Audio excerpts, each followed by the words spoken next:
Thank you, Mr. President. Mr. President, I'm honored to be down here again with Senators Graham, Ernst, and Young.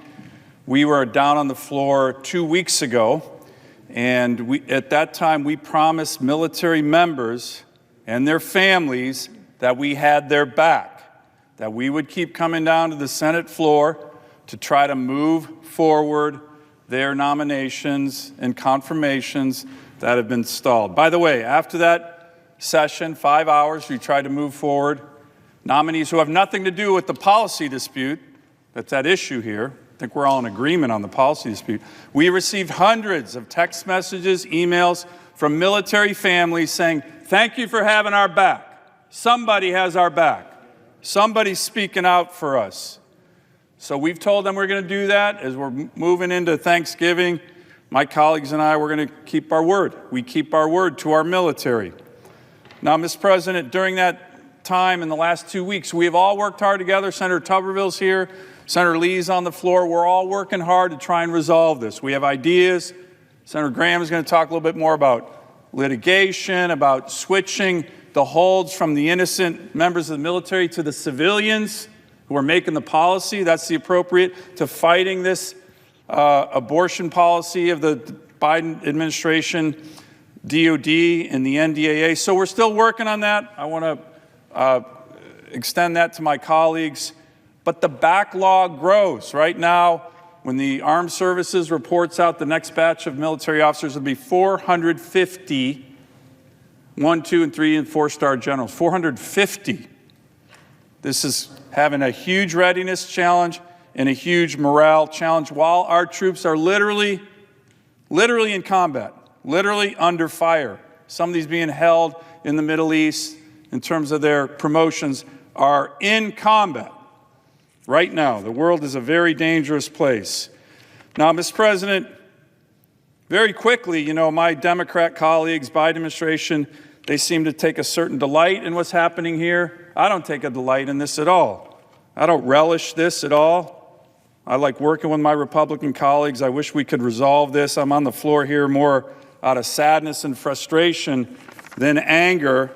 And I really do wish, with my colleague Senator Tuberville, that we can find a way forward on this fast so we can turn to the even bigger readiness problem, and that's the Biden administration's lack of seriousness when it comes to the Department of Defense. Cutting the budgets every year. The current budget shrinks the Army, Navy, Air Force, Marine Corps. The civilian woke focus of this administration. They're not serious on our national defense and military. We need to get through that. Senator Tuberville and I actually were the ones who made the majority leader bring forward the members of the Joint Chiefs of Staff. So on the other side of the aisle, there wasn't a lot of seriousness on moving people either. So I hope we can resolve this issue and focus on even the bigger readiness issue that plagues this administration right now. But there is no doubt these blanket holds are creating readiness challenges, not just for flag officers. We're starting to hear colonels and lieutenant colonels who are being stuck. So this is impacting the entire military. Mr. President, I have letters from the Military Officers Association of America, the Veterans of Foreign Wars, and the American Legion. This represents millions of Americans, all requesting that these blanket holds be lifted. I'd like to submit them for the record. Without objection. Finally, Mr. President, tonight we're going to bring up some more members. I hope my colleagues don't object. But and when they're going to talk, I'm sure they're going to talk about the Biden policy, which we all disagree with. The 4 senators on the floor who were on the floor 2 weeks ago, we have a lot in common, but 2 big things are strongly pro-life and strongly pro-military because we're veterans. We've served. We know what sacrifice means. And we want to make sure we are protecting our military members and their families. That is a core principle, certainly of Republicans, and we need to do that. What I'm hopeful for, hearing from my colleagues on the floor, also questions that we didn't hear from last week. Senator, my colleague from Alabama, said many times that if you bring up nominees one by one, he'd be fine with it. On September 6th, he said, quote, "I'm not holding up nominees from being approved. They can bring them to the floor one at a time, and I won't block them." Well, that's what we're doing. By the way, Mr. President, this is regular order. We did some research. There's only been 2 times in the last half century where there was a recorded vote on a brigadier general, twice. We're doing more than regular order here by moving these individually. And finally, this is the most important question I think we all think is imperative, and it needs to be answered for our military members. Why punish patriotic military members over a policy dispute they have nothing to do with and can't fix? Why punish people who have seriously sacrificed for America, more than probably anyone else on the floor here, certainly, over a policy dispute they had nothing to do with? Why punish their families and the war heroes supporting these families you'll hear about tonight who have served our country so faithfully when they have nothing to do with the dispute on the floor? Why punish some of the most combat experienced members of the military who we need on the field now, one of the most dangerous times in the last 70 years, when they have nothing to do with this dispute? So, Mr. President, I was home Veterans Day in Alaska. My state has more veterans per capita than any other state. The country, very patriotic citizens. The events I went to, young Alaskans, old Alaskans, really honor our veterans. Whenever I'm at a ceremony and I'm speaking, I always call out our Vietnam vets for special recognition, because what happened to them should never happen again to any military members. What happened to them? There were huge policy disputes over the Vietnam War at the Pentagon level, but people took it out on the troops. People took it out on the troops. They punished the troops. Over a policy dispute these troops had nothing to do with. They're serving honorably. Americans always said, we'll never do that again. Well, guess what? It's happening again. Troops are being punished. Families are being punished over something they have nothing to do with. So my hope tonight, Mr. President, is we get my colleague to lift this blanket hold and not object to these individual noms. But it's also important to understand what a blanket hold is. It's about individuals. Who are these heroes? Who is being punished? How have they served their countries? How have they sacrificed? We're going to hear a little bit about that, I hope. I think Americans who are watching will be proud when they hear about these great patriots, for those listening. But it also might make you sad or frustrated or even angry that we are not keeping faith with these faithful patriots. I'm now going to turn the floor to my colleague, Senator Ernst. Mr. President. Senator from Iowa. Thank you, Mr. President, and I am privileged to be on the floor this evening in what in the military we would call a joint operation.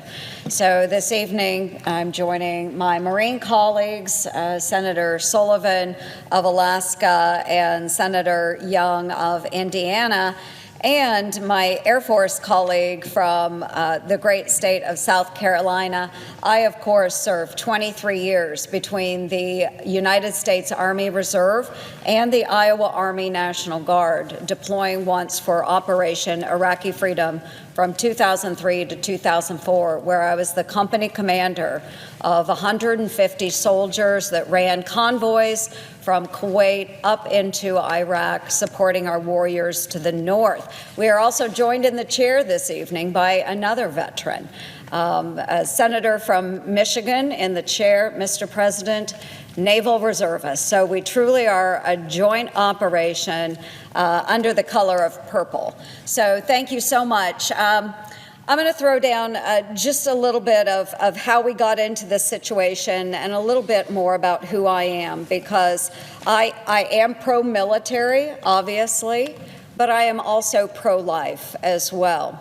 I served in the Iowa State Senate, and during the time that I served in the State Senate, I was a pro-life leader. I was the go-to gal for our pro-life issues in the Iowa State Senate, participating and leading in legislation to advance life, as well as participating in marches for life in the great state of Iowa.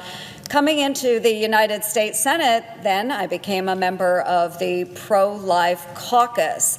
I have led on a number of efforts when it comes to life, predominantly, though, one that our pro-life community has really appreciated is the effort to defund Planned Parenthood and redirect those dollars to eligible providers of women's health care, such as community health centers. In February of 2023, we saw President Biden unveil his abortion travel agency plans. Okay, what does this mean? It means that President Biden decided that he would send young women, whether they were family members, whether they were service members, he would allow them to travel. He would send them to other states to receive abortions, that being supported by taxpayer dollars. We feel this is wrong. It goes against the Hyde Amendment. That's where President Biden put us. Secretary Lloyd Austin implemented that plan in February, again, of 2023. And in March of 2023, then I led on the effort to overturn this policy. I introduced and led the legislation to reverse the DOD's travel abortion policy. It was twice voted on in the Armed Services Committee during the National Defense Authorization Act process. Twice voted on, twice defeated in the committee.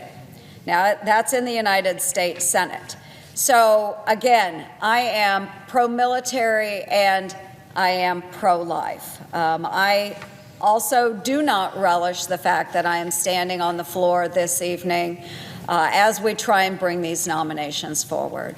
But I understand the national security risks that are out there and the detriment to readiness as we continue to hold over 450 of the finest men and women that have served their nation honorably under the flag of our nation in our uniform. So I will go through one by one. I have a binder full of nominees, and I do hope that our colleague from Alabama will allow us to bring them up one by one for a voice vote.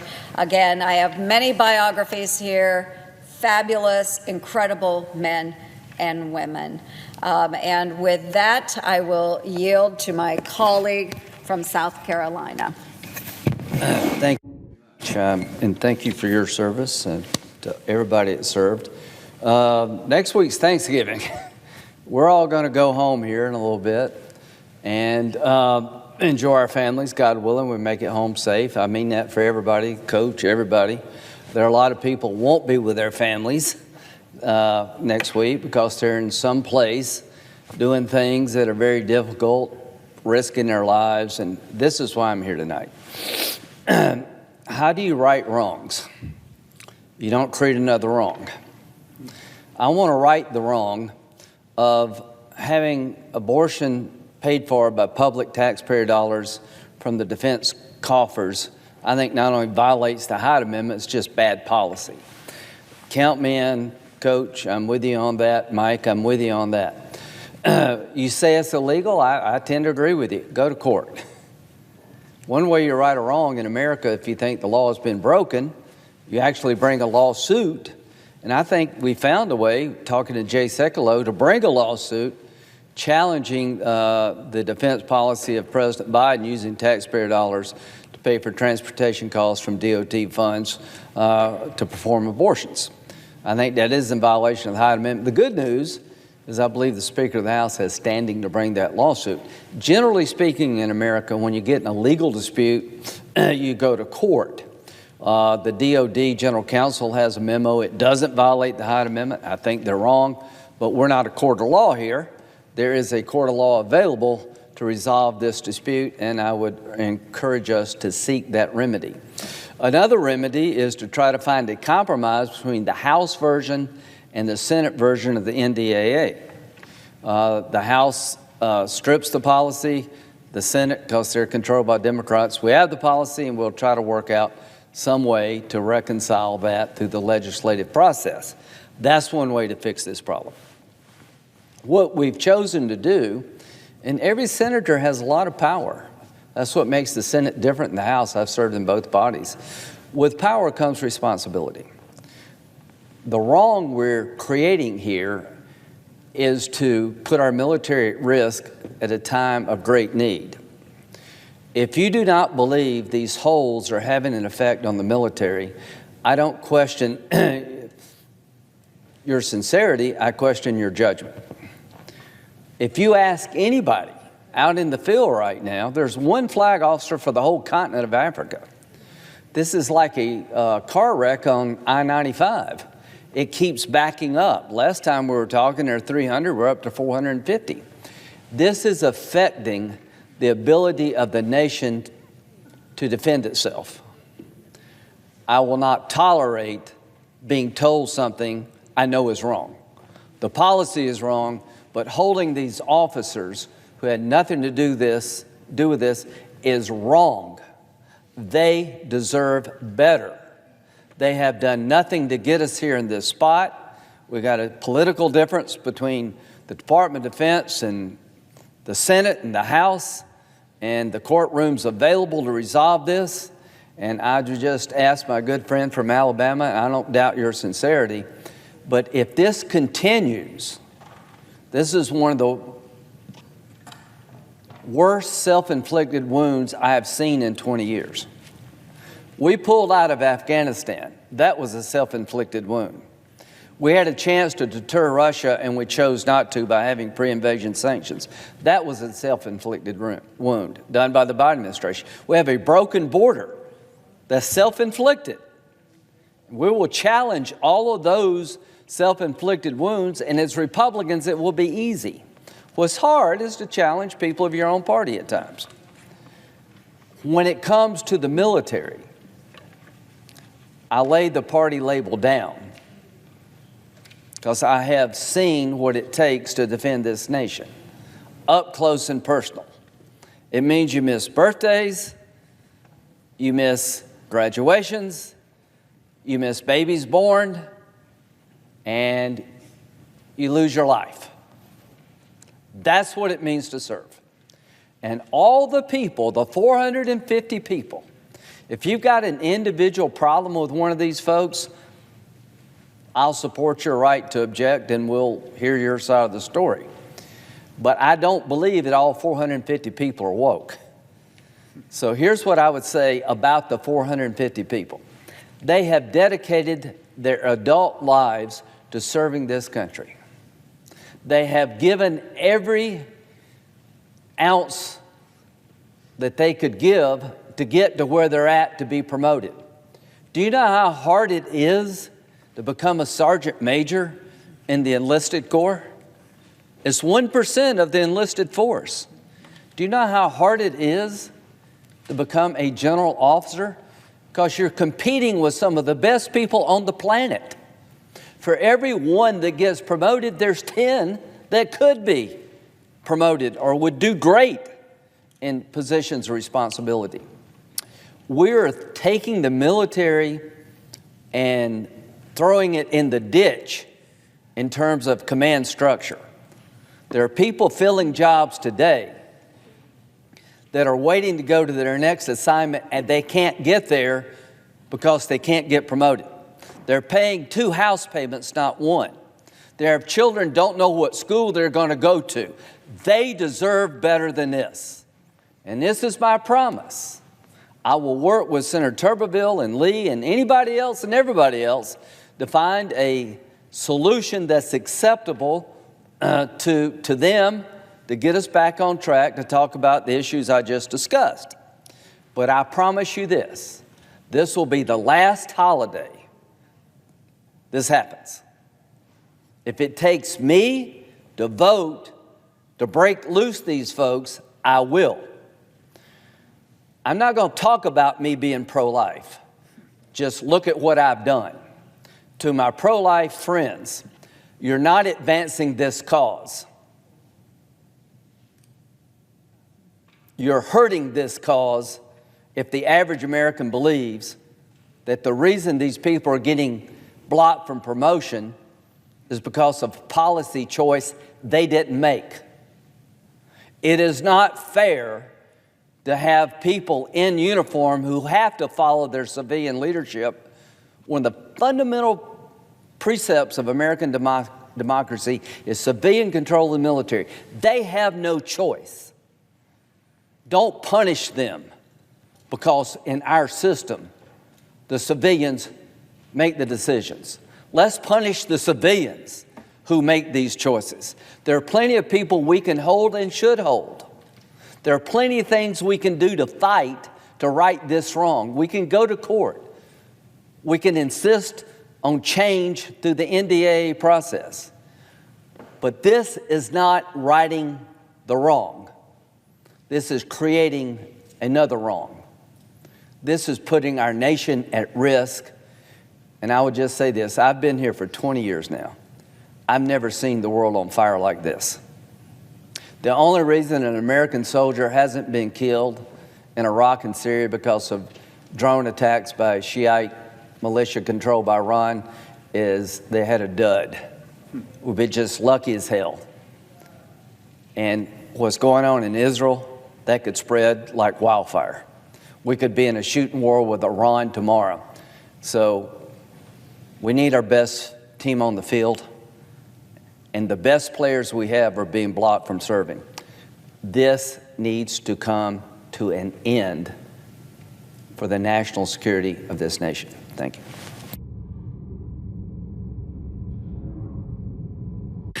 Mr. President. Senator from Indiana. Mr. President, we're back here on the floor again of the United States Senate. It's early in the morning. Why are we down here? We're down here to keep faith with those officers in the military, members of their family, and those that will follow them. That when members of our military spend their entire professional lives building up experiences, leadership experiences, experiences in battle, obtaining multiple degrees, making countless sacrifices back home, that their careers won't be interrupted by politics that they got nothing at all to do with.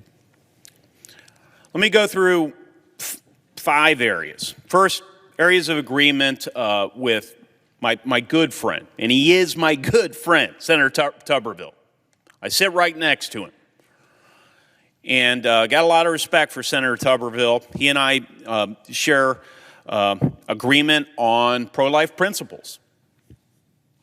We're both, in every respect, our policies, our convictions, our public statements, our past history, strongly pro-life. I don't think anyone questions that. We also believe that the president's actions as it relates to these policies, the ones that he and I find objectionable, to transport our service members out of state to obtain abortions using taxpayer monies is patently illegal. We think it should be challenged. Second point, we do have disagreements, so let me just indicate they're tactical disagreements, not grounded in principle. Tactical disagreements that we're trying to find alternatives to.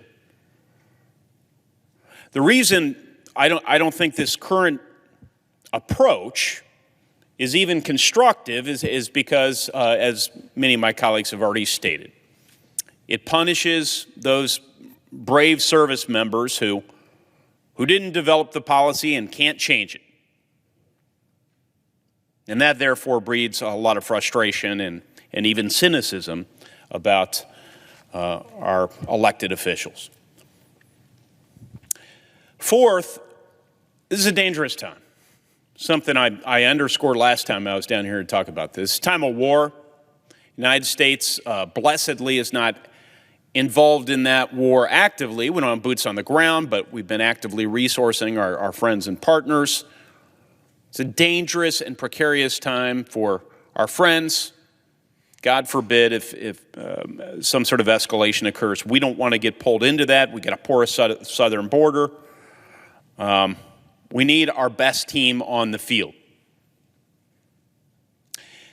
And the last point I really want to emphasize tonight is this is personal to me. This is personal to this United States Senator. I proudly represent the people of Indiana in this institution, but I have a history serving in other areas, serving with other individuals. I proudly graduated from the United States Naval Academy in 1995, and this evening, I will be calling to the floor on the executive calendar the names of 7 individuals who have been nominated for the rank of Rear Admiral Lower Half. They were classmates of mine. Our class is really proud of these individuals. I think there's broad acknowledgement that they have earned this opportunity to lead at the highest level in the best military that ever was. And I want to do my part to give them that opportunity, and I'm asking Senator Tuberville to do his part. Non sibi sed patriae. It's a motto of the class of 1995. Not self, but country. Non sibi sed patria. So I'm asking, maybe an exception can be made for my classmates here. These 7 individuals, these 7 patriots, of whom I'm quite proud. So, Mr. President, with that in mind, I call to the floor Executive Calendar number 105, Captain Curtis A. Mole, to the grade of Rear Admiral. Captain Mole enlisted in the Navy in 1988, becoming a cryptologic technician and attending the prestigious Defense Language Institute, DLI, in Monterey. Captain Mole went on to attend the Naval Academy, earning his commission in 95 as a surface warfare officer. After his redesignation as a cryptologic warfare officer in 2000, he went on to serve in many positions, including the senior cryptologist for the USS Kitty Hawk Strike Group, the information operations officer for the commander of the U.S. 7th Fleet, the information warfare commander for USS Ronald Reagan Strike Group, and the commanding officer of NSA CSS Hawaii. Captain Mole has deployed multiple times to the Arabian Gulf and Western Pacific. An amazing career. And we can confirm this nomination by voice vote right now.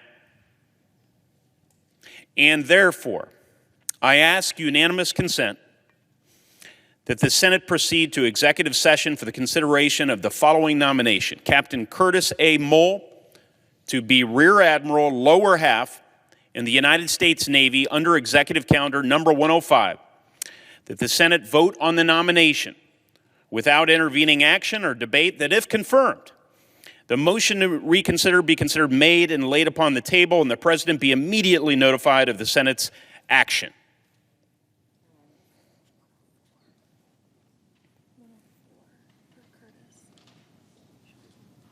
Okay.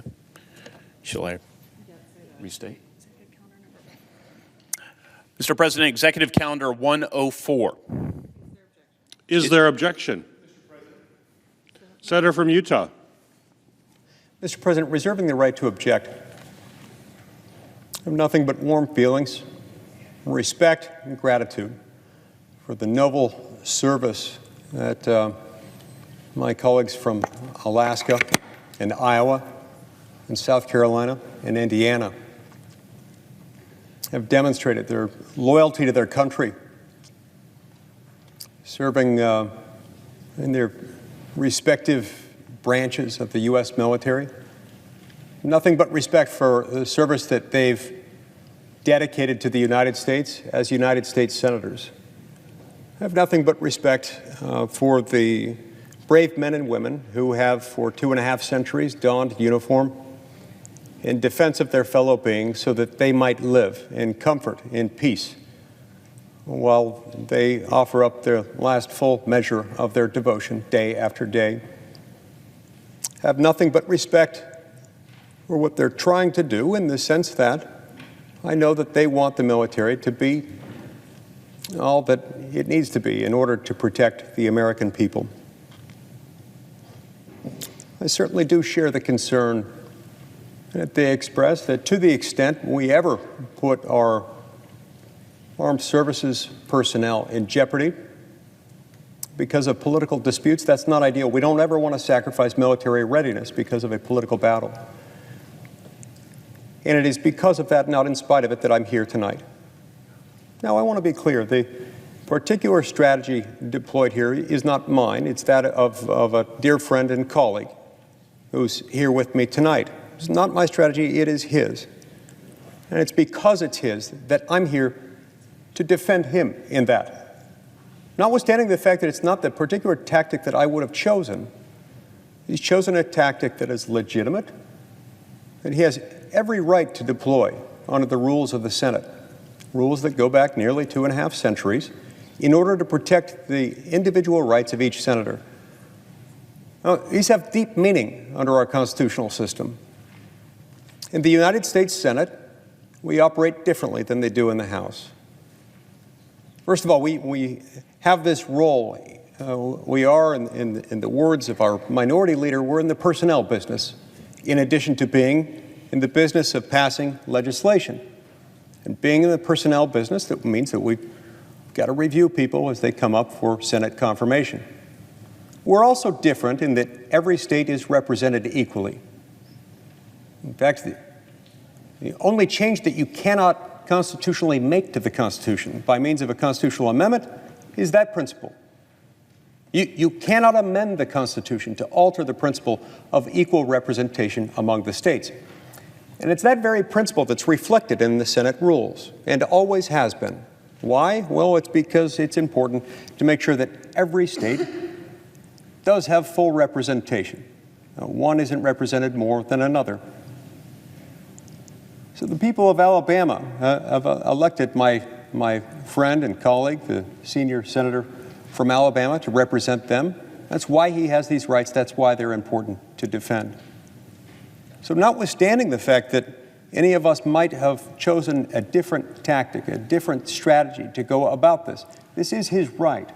And it's a right that I will defend to my last breath, for the simple reason that it is his right to do it, and he is right to do it. And let me explain what I mean by that. The reason we're even here having this discussion is because we have some individuals who serve in the Pentagon, in the Department of Defense, who has lost sight of which branch of government in which they serve. We want them to be able, ready, willing, at a moment's notice to do everything they need to do in order to defend this great nation, the greatest civilization the world has ever known. And to that end, their job is to serve in an executive capacity, not a legislative capacity. These are not mere abstractions. These are fundamental bedrock principles of our system of government. Two independent provisions of the Constitution make this clear. Article 1, Section 1, Clause 1, the very first operative provision of the entire Constitution, says that all legislative powers herein granted shall be vested in a Congress of the United States, which shall consist of a Senate and a House of Representatives. Article 1, Section 7 of the Constitution makes this point doubly clear, that you cannot, may not, will not, must not ever pass a law, change a law that is a federal law in our system, unless you have a few things happen. You've got to have passage in the House and passage in the Senate. Most of the time, it doesn't matter in which order. It just has to be the same legislative text. That text must then be transmitted to the president, or presented, as we call it, for signature, veto, or acquiescence. If the president signs it or acquiesces, it becomes law. If the president vetoes it, it's returned to our respective chambers, and it will not become law unless 2/3 of the members of both houses of Congress choose to overturn that veto. Here's why this matters. We've had in place since 1984 a set of laws that have been amended in 1996 and then again in 2003 that today are codified at 10 U.S.C. Section 1093. Those laws make clear that we cannot use Department of Defense funds or Department of Defense facilities or property for abortions. You cannot do that. You cannot do that in the absence of rape, incest, or where the life of the mother is in jeopardy unless the abortion happens. This in turn reflects a very simple and very long-lasting truth among the American people, which is the American people come at the abortion issue from a wide variety of perspectives. There are some who believe that life begins at conception and that anything from that moment forward cannot be justified. There are others who believe that until the baby is actually born and takes its first breath, the baby has no legally cognizable protectable rights. There are some who would take that even further. I find it difficult to accept that some feel that way, but some really do. Even though Americans find themselves at very different positions along this ideological spectrum, specifically related to the issue of abortion, there's one point that unites Americans overwhelmingly, and I mean to the tune of 3 out of 4. Something in the range of about 75% of Americans agree on one thing when it comes to abortion. You should not, must not ever use federal taxpayer funds for abortion. Why? Well, pro-life Americans, I think, find this explanation obvious. They don't like abortion anyway, so they don't want government funding it. But it appears about half of the people who are not pro-life, who believe in some policies that recognize somebody ought to have the ability to get an abortion, about half of them, it turns out, believe that we still shouldn't use federal funds to do that because a lot of Americans are uncomfortable with that, and it's with good reason. So these policies have been around for a really long time, and with good reason. And even though overall preferences, strategies, beliefs, public opinions about abortion have changed from time to time, this one has remained overwhelmingly against the use of public funds. So it was surprising and alarming to my friend Senator Tuberville when about a year ago he started hearing rumors to the effect that the Pentagon would begin using federal funds to facilitate abortions. He went and did as any faithful member of the Senate Armed Services Committee would. He met with Secretary of Defense Lloyd Austin, and he said, look, I don't know whether these rumors are true, but if they are true, I find them alarming. And if they turn out to be true, I'll have no choice as a member of the Senate Armed Services Committee to make sure that there are consequences to you if you take this lawless act. And he had good reason to point this out. Look, the only reason for that policy, the only fathomable reason, is to circumvent the plain purpose, intent, effect of 10 U.S.C. 1093. That's the only reason it's there. And they've written it ever so craftily so as to be able to have a colorable argument. I think it's an argument that flies in the face of the stated purpose, intent, effect of this federal statute of 10 U.S.C. 1093.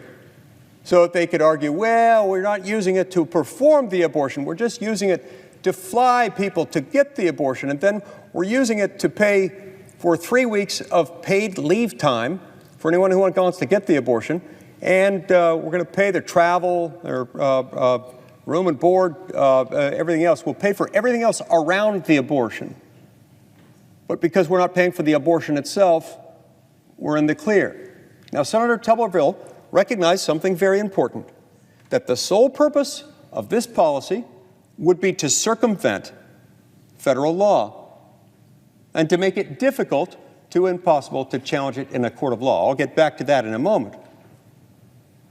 So he did something right then and there, something that, whether you agree with the tactic he used or not, you've got to find admirable. He was taking the bull by the horns. He utilized the resources at his disposal, as any Division I champion football coach would do. He did it, and he said, okay, if you do this, that's fine. I suppose that's, well, it's not fine, but it's your prerogative to do that. But if you do that, I'm going to exercise my prerogatives as a senator. And my prerogatives as a senator are such that I can require you to take the long way, the long road, the long and more difficult path instead of the shorter path that we nearly always use when we're confirming flag officer military personnel. That is, generals and admirals, as well as political appointees within the Department of Defense. Now, let's understand something about a hold. A hold is not an inexorable block. He's not damning these people to Senate confirmation. Hell, doesn't have that power. That's above his pay grade, all of ours. What he's doing is he's saying, there's the fast path and there's the slow path. We always use the fast path, but that requires the acquiescence, the agreement, the unanimous consent of all 100 of us.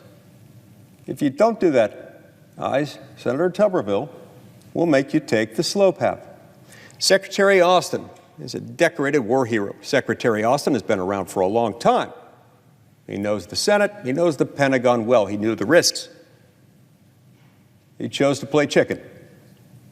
He chose to look a United States Senator in the eye and say, thank you, I'll take that under advisement.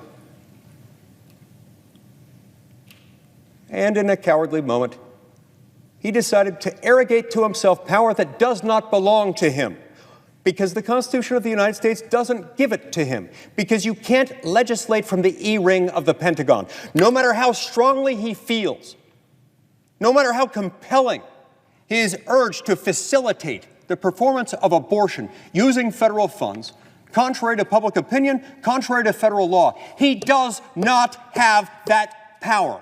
And shame on him. It is to his everlasting shame that he would arrogate to himself that power and then have the audacity to blame Senator Tuberville for the slowdown that he himself knowingly, willfully, shamefully created. So we get back to this point, that it's impacting military readiness. It's creating inconvenience for the flag officers who have been nominated. We're hearing now that it's even affecting people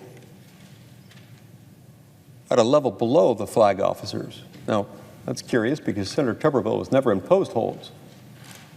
None of these holds have applied with regard to anybody below the flag officer level, general, admiral, 1-star, 2-star, 3-star, 4-star, or political appointee DOD-wide. Never. They haven't. So I really don't know where that argument is coming from.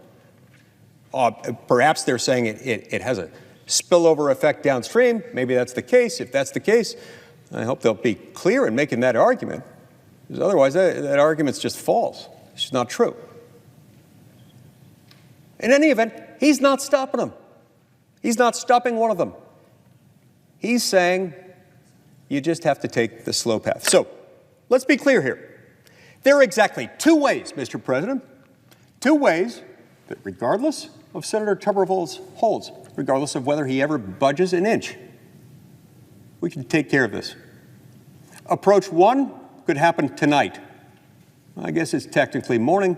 It's, 12:56 or so a.m. So we'll say this morning, right now.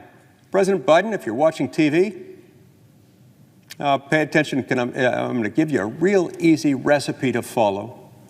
You can do this even at 1 a.m. President Biden, if you're not awake, you really should be watching this because this is compelling television. If you're staffing President Biden tonight, you might go wake him up. I think he'll really enjoy this. I think he'll enjoy it a lot.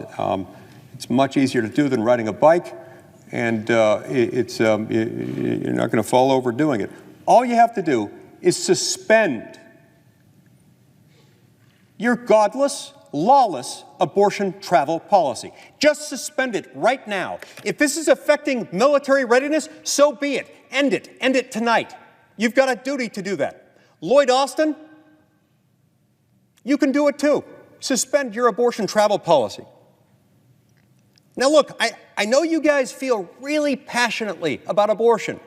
I know that for whatever reason, you've lost your freaking minds ever since that fateful day in June of 2022 when the Supreme Court of the United States ended a nearly half-century-long judicial hegemony over the issue of abortion. It ended that because, well, it turns out the Constitution doesn't say anything about abortion. And by saying nothing about abortion, it leaves the issue of abortion to elected lawmakers, not to 9 lawyers dressed in robes. And most of the time, that means they leave the issue of abortion to state lawmakers, not federal ones, because most of the time, it's not our role anyway. So I know President Biden and Secretary Austin, you've been really upset about that. Why? Because, well, for a long time, the Supreme Court of the United States on this issue that is so important to you, why I will never understand. But I understand that you're mad because the Supreme Court, for that long period of time, was acting as your super legislature, willing to do your bidding and that of your party. Your infanticidal ambitions were facilitated by this super legislature across the street. The only problem is they didn't have any authority to do that. None. It cannot be found. So when they abandoned it, the day they abandoned it, President Biden announced all sorts of ambitious whole-of-government approaches to effectively nullify a ruling of the Supreme Court of the United States, a ruling of the Supreme Court of the United States that is legally, constitutionally unimpeachable. So from that moment forward, you declared your own little jihad on the Dobbs ruling and on the Supreme Court. You've been trying to delegitimize Justice Alito, Justice Thomas, Justice Barrett, Chief Justice Roberts, Justice Kavanaugh, Justice Gorsuch. Ever since then, you've threatened through members of your party and through your appointment of this silly commission you created to pack the Supreme Court of the United States, notwithstanding the fact that you, President Biden, stood on this very Senate floor decades ago and said correctly that it was a boneheaded idea when Franklin D. Roosevelt last threatened to pack the Supreme Court of the United States in 1937, and it's a boneheaded idea today. You've been doing that. Meanwhile, you try to do everything you can to make the lives of those justices hell. You have completely ignored 18 U.S.C. Section 1507, a law that's been violated again and again and again outside the homes of the 6 Supreme Court justices who had the courage, who had the appropriate jurisprudential temperament to recognize that abortion is not made theirs anywhere in the Constitution. You've ignored the fact that people come to your homes to protest, come to the homes of these justices to protest against them, disturbing them on vacation with their home with their families, ignoring the fact that people are showing up to the homes of these justices, not just to disturb their peace, but to send a signal loudly and clearly, unmistakably, over and over and over again that says, we know where you sleep. We know where your children lay their heads at night. And yet, President Biden, you do nothing to enforce that.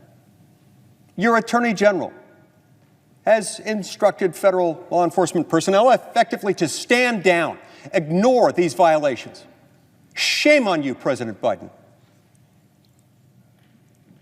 So look, I get that. All that's in your little empire. You're the head of Article 2. You're the head of the executive branch. If you don't want to enforce the law, we can't make you, just like we can't make you enforce the border. As 8 million illegal immigrants have come across the border, carrying with them enough fentanyl to kill every man, woman, and child in America, and many of them have died, to the tune of hundreds of thousands. We can't make you enforce the law because you are the head of the executive branch. The head of the executive branch enforces the law, or is supposed to. We can't make you do that. But do you know what we can do? We can defend our own prerogative to make the law. Sure, once the law is made, you get to enforce it or decide not to. You shouldn't, and shame on you for not, but you get to decide that. You cannot make the law. You cannot rewrite the law.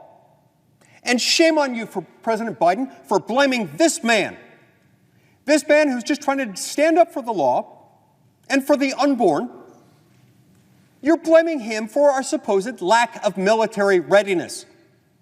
I can't believe anybody buys this crap. I really can't. Let alone anyone from the same party as Senator Tuberville. We've all been elected on pro-life stances. Now, I understand not everybody's going to share the same strategy. Not every one of us would choose this same approach. I didn't. But you're blaming the wrong guy. There's an empty chair here. 2 of them, in fact. 2 empty chairs occupied by 2 executive branch individuals, Secretary Lloyd Austin and President Joe Biden, who could end this tonight, but they refused to do so. So, that's avenue number 1 through which we could end this. Avenue number 2. We could do as Senator Tuberville told Secretary Austin we would do from the very outset. That is, we could confirm them the slow way. We went 40 consecutive days and nights, kind of biblical, really, if you think about it, without a single vote in August.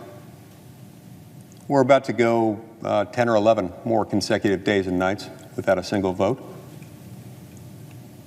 We've gone days, even when we're in session, where we'll cast maybe 1 or 2 votes at the most, or sometimes none. There are ways in which you can tee these people up. You know the rules, Senator Schumer. You know how to call these people up. You know how to tee these up for a vote. And yet we're down here tonight, all of us Republicans. When we talk about military readiness, why on earth are we not aiming our remarks at President Biden or at Secretary Austin? Why on earth are we not directing them at Senator Schumer? They all have the ability to end this. With Schumer, it would take longer. It would require more of an investment of time on our part, sure. But why are we not directing our arrows at them? Why are they going to Tuberville instead? I don't get it. As to the suggestion made by one of my colleagues, my friend, distinguished colleague, the senior senator from South Carolina, that this ought to be resolved in court. That courts of law are where we argue legal disputes, that nearly all legal disputes should be resolved there. It's just wrong. It's just dead wrong. The fact is, Mr. President, as any lawyer, any member of the bar, any officer of the court knows, most legal disputes never make it to court. There are a lot of reasons for this. Some of them involve the expense of litigation. Some of them involve jurisprudential standards that don't always permit a legal challenge to be brought. Among other things, you have to establish what's called Article III standing. You've got to show an injury, in fact, fairly traceable to the conduct of the defendant that's capable of being redressed by a court of competent jurisdiction. Many cases, many disputes arise in a context in which it would be difficult, if not impossible, to find someone with Article III standing who's even allowed to challenge these things in federal court. I respectfully submit that it's like a needle in a haystack on a distant planet. It's just like a really, really difficult case in which to even imagine, even fathom someone with Article III standing who could do it. Senator Graham referred to some legal experts, legal scholars who I respect and admire who have been looking into this, and I've looked at their written work product, and it's excellent. But even they acknowledged it's not at all clear you could even find anyone with standing. Now, this is exactly the kind of case that needs to be argued, that needs to be settled, not in the courts of law, because it can't. But it must be resolved here in the branch of government that is charged with making the law, and that it's also charged with overseeing the branches of government that execute, implement, and enforce the law, the executive branch. That's our job. This is where it has to be done. So look, if you want to give the farm away, if you want to say this, we're just going to leave it alone, that's fine. But let's not kid ourselves. No court's coming to the rescue. It's not going to work. You're not going to find anyone with standing, I can almost guarantee you. And even if you can find somebody with standing, they have crafted this thing so deliberately, so maliciously, so carefully, as to make it nearly impossible for anyone who even could establish standing, which they can't, to succeed on the merits. Because at the end of the day, they'll look at them and they'll say, well, gosh, shucks, we didn't do that. We didn't perform any abortions. All we did is we just, drove the people to the state or flew the people to the state where they're going to get the abortion. Then we paid for their, hotel, their room, board, lodging, gave them 3 weeks of per diem in order to do it. No, we didn't do any of that. So by a rigid textual analysis, which probably would be the one that would prevail in a court of law, you'd lose. Even if you could find somebody with Article 3 standing, which you can't. You're not going to find that. What remedy is there? If we're going to allow the laws that our branch of government has made, if we're going to allow that law, or the law in general, to be an ass, then fine, let it go. But let's not kid ourselves. This isn't getting fixed in a court of law. We've got the remedy here, and whether you agree with Senator Tuberville's initial decision to do it this way or not, don't spit on me and tell me it's raining. Don't walk in here and tell me that there's another solution. Don't walk in here and tell me that courts of law are where all legal disputes have to be resolved, when you know darn well a lot of them can't, and this one sure as heck won't be.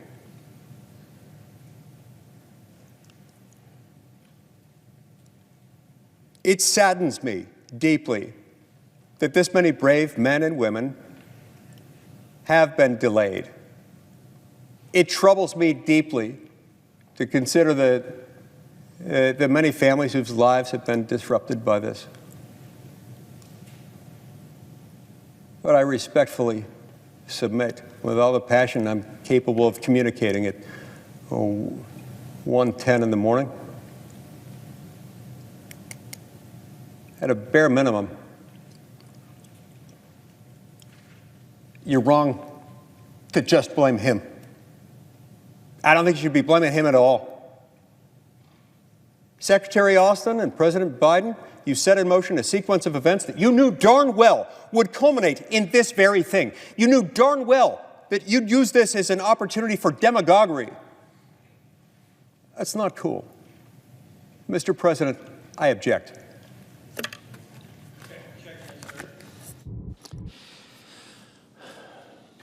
Mr. President, Senator from Indiana.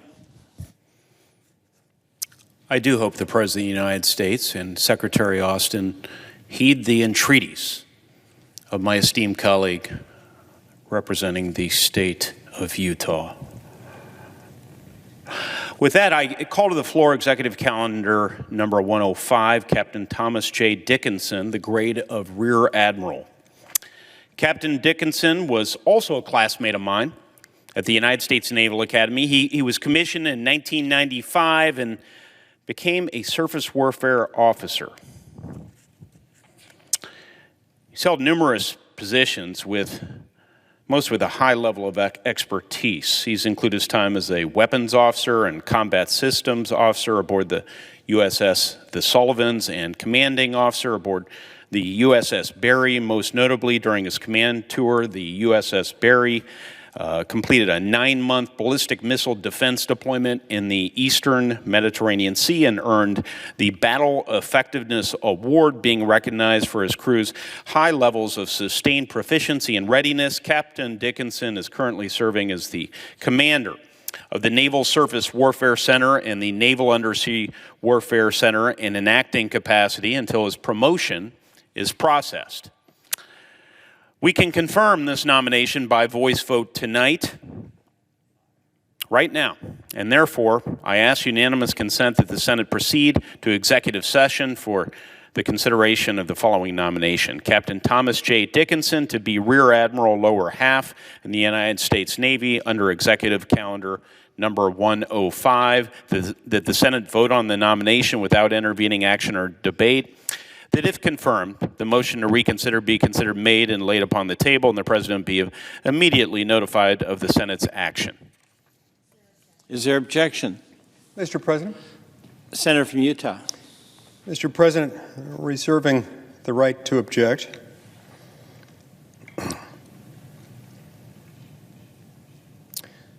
We live in a great country. It's a country that has thrived precisely because we've sought, since the moment of our founding, to live under the rule of law. That when we make a law, we do our best to follow it. Now, it doesn't always work that smoothly. And I know the process of making law and enforcing law and interpreting the law can be messy. People have strong opinions about what the law ought to be, how it ought to be enforced, what the law means. But you know, we've been at our best when we accept the fundamental premise that although the task may be difficult, and although people might reach different conclusions regarding what the law should be, how the law ought to be enforced, and how it ought to be interpreted, that there is a right answer. We might not all agree on what the right answer is, but if we agree that there is a right answer and it's our obligation to find it and then defend it once we've found it, we're going to be better off. One of the things that differentiated our form of government from that of our mother country is the twin set of structural protections in the Constitution that separate and divide power. Our founding fathers understood through sad experience that it's the nature and disposition of almost all men and women everywhere, as soon as they get a little authority, a little power, as they suppose, that they'll begin to exercise what we call unrighteous dominion. That is, they have a tendency to abuse their power. They have a tendency to become tyrants, petty or grand. To that end, they understood something about human nature. They understood what Madison described in Federalist Number 51, that if men were angels, we'd have no need of government. And if we had access to angels to govern us, we wouldn't need rules. We wouldn't need constraints around government power. But alas, we are not angels, and we don't have access to angels. Angels are not to be found among us, certainly not in the E-ring of the Pentagon, certainly not in the White House today. They are no angels, neither are we. But we have rules. And to that end, the Founding Fathers sought to subdivide power, to slice it and dice it. In short, Mr. President, they separated out power along two axes, establishing these two fundamental structural protections that really have helped foster the development of the greatest civilization the world has ever known. The first of these structural protections operates on a vertical axis. We call that federalism. And it says that, most power in our system of government doesn't belong in Washington, D.C. It doesn't belong at the national level. It belongs at the state and local level, where most of the power is reserved. It says that, only a few powers designated as federal, as national by the Constitution will be lodged within the federal government. Among those powers are just a few basic national authorities: the power to regulate trade or commerce between the states with foreign nations and with the Indian tribes, the power to come up with a uniform system of weights and measures, a uniform system of immigration and nationality laws, the power to develop courts inferior to the Supreme Court of the United States, a system of bankruptcy laws and bankruptcy courts, the power to declare war, to establish an army and a navy, and to regulate the militia, what we would today call the National Guard. And here's my favorite power, too often referred to, the power to grant letters of marque and reprisal. Marque in this context is spelled M-A-R-Q-U-E. A letter of marque and reprisal, to put it succinctly, is basically a hall pass issued by Congress in the name of the United States that allows the person possessing it to engage in state-sponsored acts of piracy on the high seas. In short, you're going to be a pirate.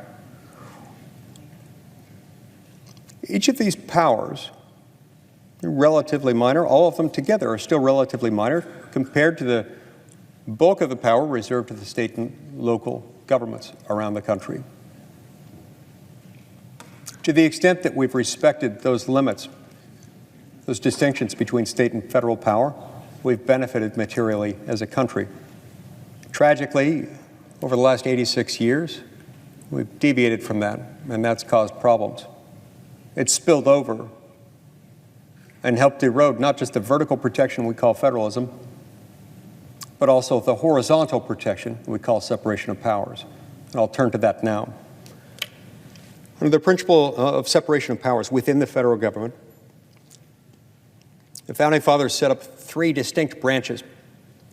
One branch, the legislative branch, headed by Congress, consisting of a House and a Senate that would make the laws, subdivided between these two branches, these two chambers of the legislative branch, because they knew that it'd be more difficult to abuse the power if you split it up more, so they did. Another branch, the executive branch, headed by an elected president,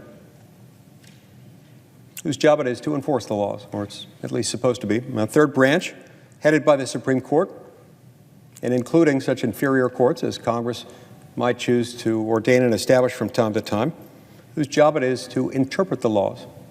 Now, between these three powers, let's face it, these are not really equal branches. They are coordinate branches, but they're not equal in their power. By far, Mr. President, the most dangerous branch is the branch that we inhabit, is the branch in which we serve, in which we find ourselves this fine evening. Because the power to make law is the most dangerous power in government. And it was for that very reason, Mr. President, the Founding Fathers wouldn't entrust that to anyone other than the branch of government most accountable to the people at the most regular intervals, because it is dangerous. The other two branches, if you think about it, are really exercise powers that are derivative of ours in one way or another. The laws that the executive enforces must first be passed by us. The laws that the judicial branch interprets must first be passed by us.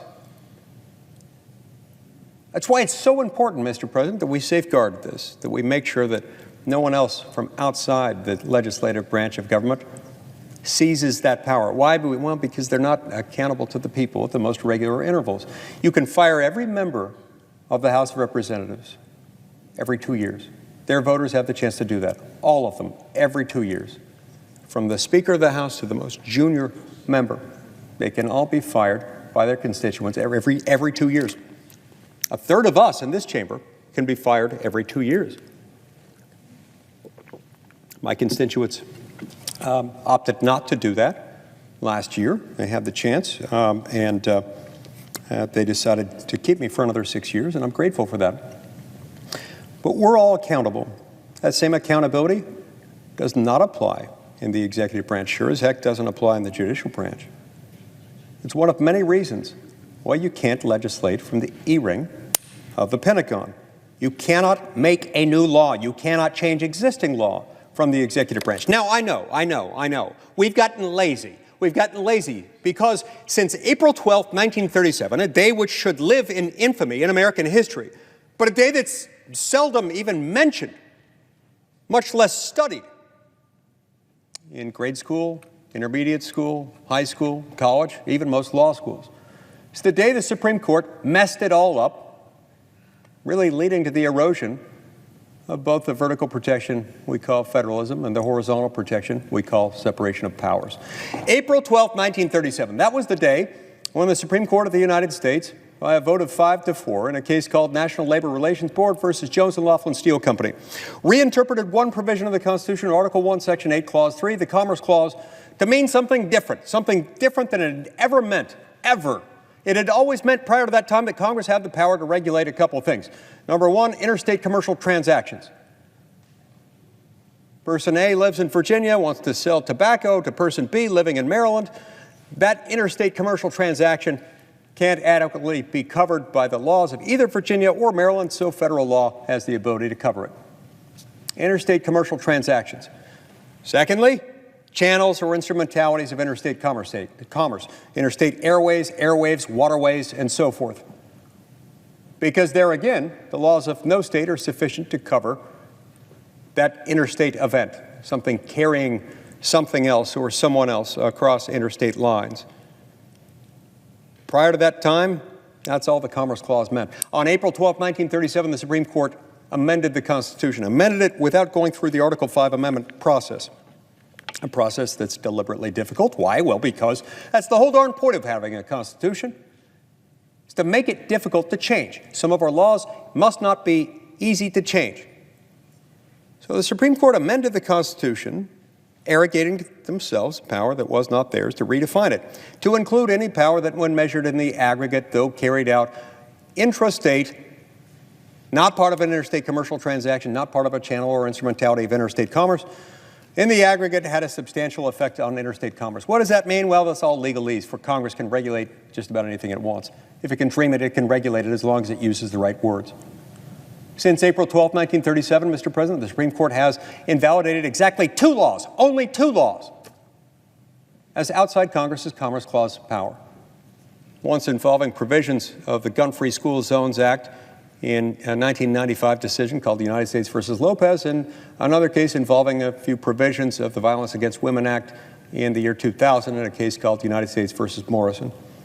There's a third case that arguably makes the list, but ultimately gets cut from that list, NFIB versus Sebelius, which the Supreme Court decided in 2012, concluding that the Obamacare individual mandate was, in fact, in violation of, in excess of Congress's Commerce Clause authority, but then went on to rewrite the same statute not once but twice in order to save it from an otherwise inevitable finding of unconstitutionality. So that one doesn't count.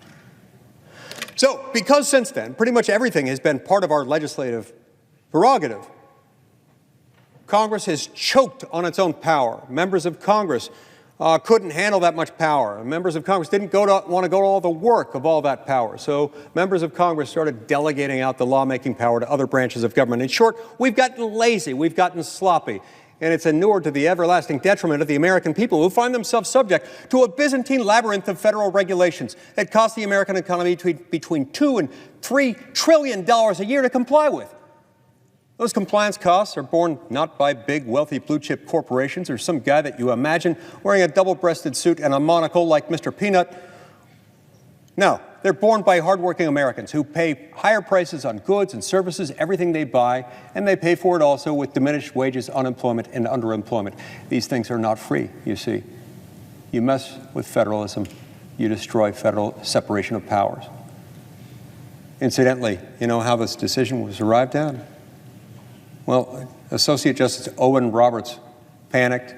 He got scared because President Franklin D. Roosevelt threatened to pack the Supreme Court of the United States with as many as 15 justices. Justice Owen Roberts, looking outside the case, looking beyond the mark, decided to just rewrite the Constitution rather than run the risk of court packing.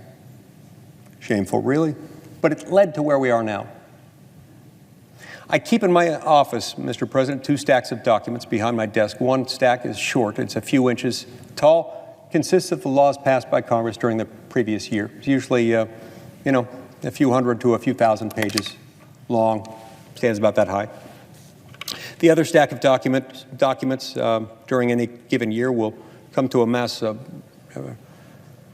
about 13-foot tall stack. I keep them in 3 adjacent bookcases. And these are in bound volumes, double-sided, very small print, very thin pages. It's last year's Federal Register, or the current year's Federal Register. Our current Federal Register, by the end of this year, will have reached about 100,000 pages. These pages contain new law that, if not complied with, can land you in prison, can get you fined, can get you banned from this or that federal program. It can deprive you of life, liberty, property, just the same as any law passed by Congress, only it's not a law passed by Congress.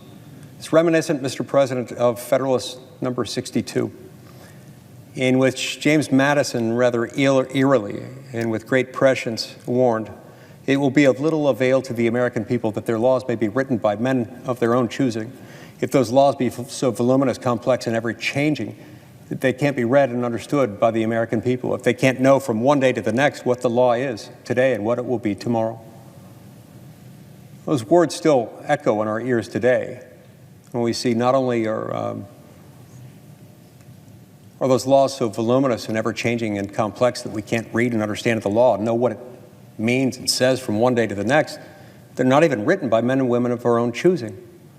See, that's why it matters that this document written back in 1787 still matters. We've all sworn an oath to uphold it. And what it means is you can't legislate from the E-ring of the Pentagon. You can't make a law. You can't change an existing federal law from the executive branch of government unless you are the President of the United States and your sole role in lawmaking is signing, vetoing, or acquiescing to a law duly passed by the House and the Senate. You can't make a law. You can't change a law. Not from the E-ring of the Pentagon, not from the Oval Office, not from any quarter of any part of this town or this great land or this entire world outside of this chamber and the chamber just down the hall from us. That's why it matters. So yeah, this is about life. Yeah, this is also about the military. But we swore an oath to that Constitution. We swore an oath that we'll make the law, we'll not delegate that law to somebody else. We're not going to let somebody else make the law, especially a law that is destructive of life, liberty, and property, as that is ultimately the sole purpose of government, to protect life, liberty, and property. Quite ironically, the bigger, the more out of control, the more unrestrained, the more unaccountable any government becomes. It is inevitably the consequence of that government that it becomes destructive of life, liberty, and property. That's how we got to where we are here, where a branch of government not entitled to make the law has made law, and has made law to facilitate the taking of unborn human life. My colleagues who are here tonight, whom I love and respect, are blaming the wrong culprit. It is not Tommy Tuberville. It is Joe Biden, Lloyd Austin, and Chuck Schumer. Let's keep that blame where it belongs. Let's not fool ourselves into thinking that this can be remedied in court. It can't, it won't. We all know that. If we're going to stand up for the unborn who cannot speak for themselves, we're going to have to do it. If we're going to prevent somebody else from making law when it's not their prerogative, it has to be us. Mr. President, I object. Objection is heard. Mr. President. Senator from Indiana. Mr. President, there are now tens of Americans watching us on C-SPAN 2. Captivated, I know, by the presentation this evening. I think they're perhaps divided. Some may look upon these proceedings and think, what a functional United States Senate. Every voice must be heard. Every perspective must be delivered. Every phrase must be uttered. Others will say, perhaps it's dysfunctional. Perhaps there's an effort to obfuscate. I don't know what they'll conclude, but I do know that I intend to continue reading through these brave patriots, class of 1995 U.S. Naval Academy graduates, who have been nominated to the grade of Rear Admiral lower half, and we are very proud of them. And I hope they can be confirmed later this evening. So I will be proceeding and reading each of their biographies fused together. Indeed. In a string, without any intervening parliamentary requests, which might be seized upon for C-SPAN viewership. Navy Captain Neil Kaprowski, to the grade of Rear Admiral. Captain Kaprowski served in the U.S. Navy since receiving his commission in 1995. Did I say it? 1995.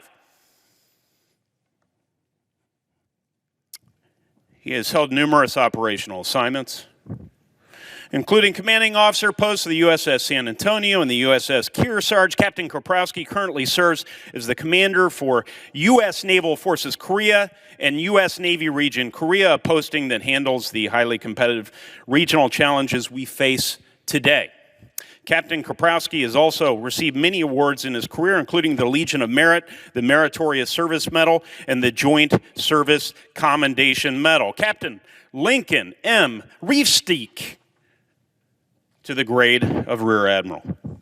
Captain Reefsteak has served his country since graduating from the Naval Academy in 1995. Did I mention he and I were classmates? He's held numerous assignments, including as the commanding officer of the USS Hampton, the division chief of the Nuclear Operations Division for the Joint Staff, and Commodore of Submarine Development Squadron 5. Captain Reefsteak currently serves as the branch head of the Undersea Warfare Division in the Office of the Chief of Naval Operations. Captain Frank A. Rhodes IV has also been nominated to the grade of Rear Admiral. Captain Frank Rhodes has been serving the Navy since 1995. He graduated from the Naval Academy. We were classmates. He served in numerous positions, including the commanding officer of Strike Fighter Squadron 8-1 and the Air Wing commander of Carrier Air Wing 3. Captain Rhodes has been serving in the office of the Chief of Naval Operations for over 4 years, where he has been the Carrier Strike Aircraft and Weapons Branch Head and the Executive Assistant to the Chief of Naval Operations. Then we have Captain Forrest O. Young, also nominated to the grade of Rear Admiral. Captain Young has served in the Navy for almost 30 years. Graduated from the Naval Academy. We were, of course, classmates, and he thereafter became an accomplished fighter pilot. He's held operational commands around the world, including time as commander of Strike Fighter Squadron 105, commander of Carrier Air Wing 5, and time as an instructor at Navy Top Gun. Captain Young was most recently served as Director of Aviation Officer Career Management and Distribution Division, Navy Personnel Command. Captain Craig T. Mattingly, also nominated to the grade of Rear Admiral. Over Captain Mattingly's 28-year career, he's led squadrons on deployments supporting EUCOM, AFRICOM, and CENTCOM areas of responsibility as commander of multiple task groups. His major command tour was as the commander of Patrol and Reconnaissance Wing 11. During his tenure as Commodore, CPRW-11 supported global initiatives to include the inaugural Indo-PACOM deployments of the MQ-4C Triton unmanned aerial system and P-8A Poseidon advanced airborne sensor, as well as the P-3C littoral surveillance radar system. Mattingly's most recent assignment was serving as senior military advisor to the Secretary of the Navy. He's accumulated more than 3,900 flight hours in the P-3 Orion and P-8 Poseidon aircraft and served on teams that have received various awards and recognition. He, too, was a classmate of mine, class of 1995, and I am most hopeful each of these individuals can ultimately be confirmed as my good friend and respected colleague with whom I share deep pro-life convictions. Senator Tuberville contemplates a more constructive policy. We have visited in that regard. He is working hard towards that end. I know he wants to accomplish that. Having offered that thought, I am going to yield to Senator Ernst of Iowa. Yes, thank you to my colleague from Indiana. Senator from Iowa. I truly appreciate it. Thank you, Mr. President. I will now proceed to go through the biographies of the men and women who rightfully deserve to be promoted, to be moved into their next position of authority. And I am going to start, Mr. President, by continuing with Major General Heidi J. Hoyle, Executive Calendar 48, for the grade of Lieutenant General and Deputy Chief of Staff for the United States Army. And I would like to highlight Major General Heidi J. Hoyle, who is currently the Director of Operations for the Office of the Deputy Chief of Staff for Logistics. Upon her graduation from Virginia in 2004, she was assigned as an instructor in the Department of Systems Engineering at West Point. She served as the 242nd Ordnance Battalion Executive Officer with a deployment to Afghanistan in support of Operation Enduring Freedom. In 2010, she was selected for command of the Special Troops Battalion of the 3rd Sustainment Brigade in Fort Stewart, Georgia, and while stationed there, she deployed in support of the Iraq War. She has distinguished her career, having been awarded the Legion of Merit, folks, not just once, not twice, but 3 times. She has been awarded the Bronze Star Medal not once, but twice. This is an extraordinary woman. And I will point out that I have served. I enjoyed my service very much. I appreciated my time in service. But I also have a daughter who is serving now. And my daughter, to Major General Heidi J. Hoyle, General Hoyle, I hope that my daughter is following in your footsteps. My daughter is assigned to the 3rd Sustainment Brigade in Fort Stewart, Georgia. So, to my Major General Heidi J. Hoyle, I bring you up this evening. We'll not be asking for a live UC this evening because we know that it will be objected to and filibustered, and I think you deserve better than that, General Hoyle.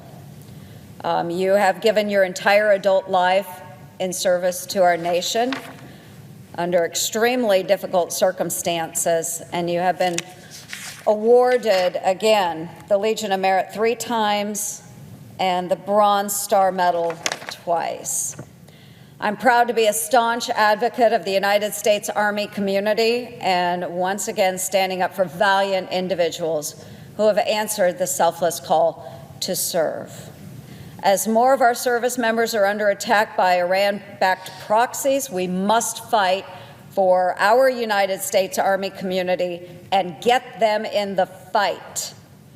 And that's why I raise voice for Major General Heidi J. Hoyle and her promotion to Lieutenant General, because she cannot do it herself. Next, I am going to move on to Colonel Terrence G. Taylor. And Mr. President, I rise today to talk about a few officers with an Executive Calendar 82, which contain Colonel Terrence G. Taylor for the grade to Brigadier General. That is a 1-star general. Colonel Terrence G. Taylor, who is currently the commander of the 380th Air Expeditionary Wing. Colonel Terrence G. Taylor is responsible for the wing's Armed Overwatch mission, encompassing intelligence, surveillance, and reconnaissance, and command and control reporting center assets. Colonel Taylor is also responsible for theater security cooperation and agile combat employment, dynamic force employment missions in direct support of the United States Air Force's Central and United States Central Command priorities. Colonel Taylor earned his commission through the Reserve Officer Training Corps program at the University of Virginia in 1997. Colonel Taylor's prior assignments include serving in the Department of State's Bureau of Counterterrorism, where he was responsible for directing political and operational responses to international terrorism and implementing America's global counterterrorism policies in coordination with numerous government departments and agencies. Colonel Taylor has numerous degrees, including a Master of Arts in Strategic Studies at the Air War College and a Master of Arts in National Security and Strategic Studies at the American Military University.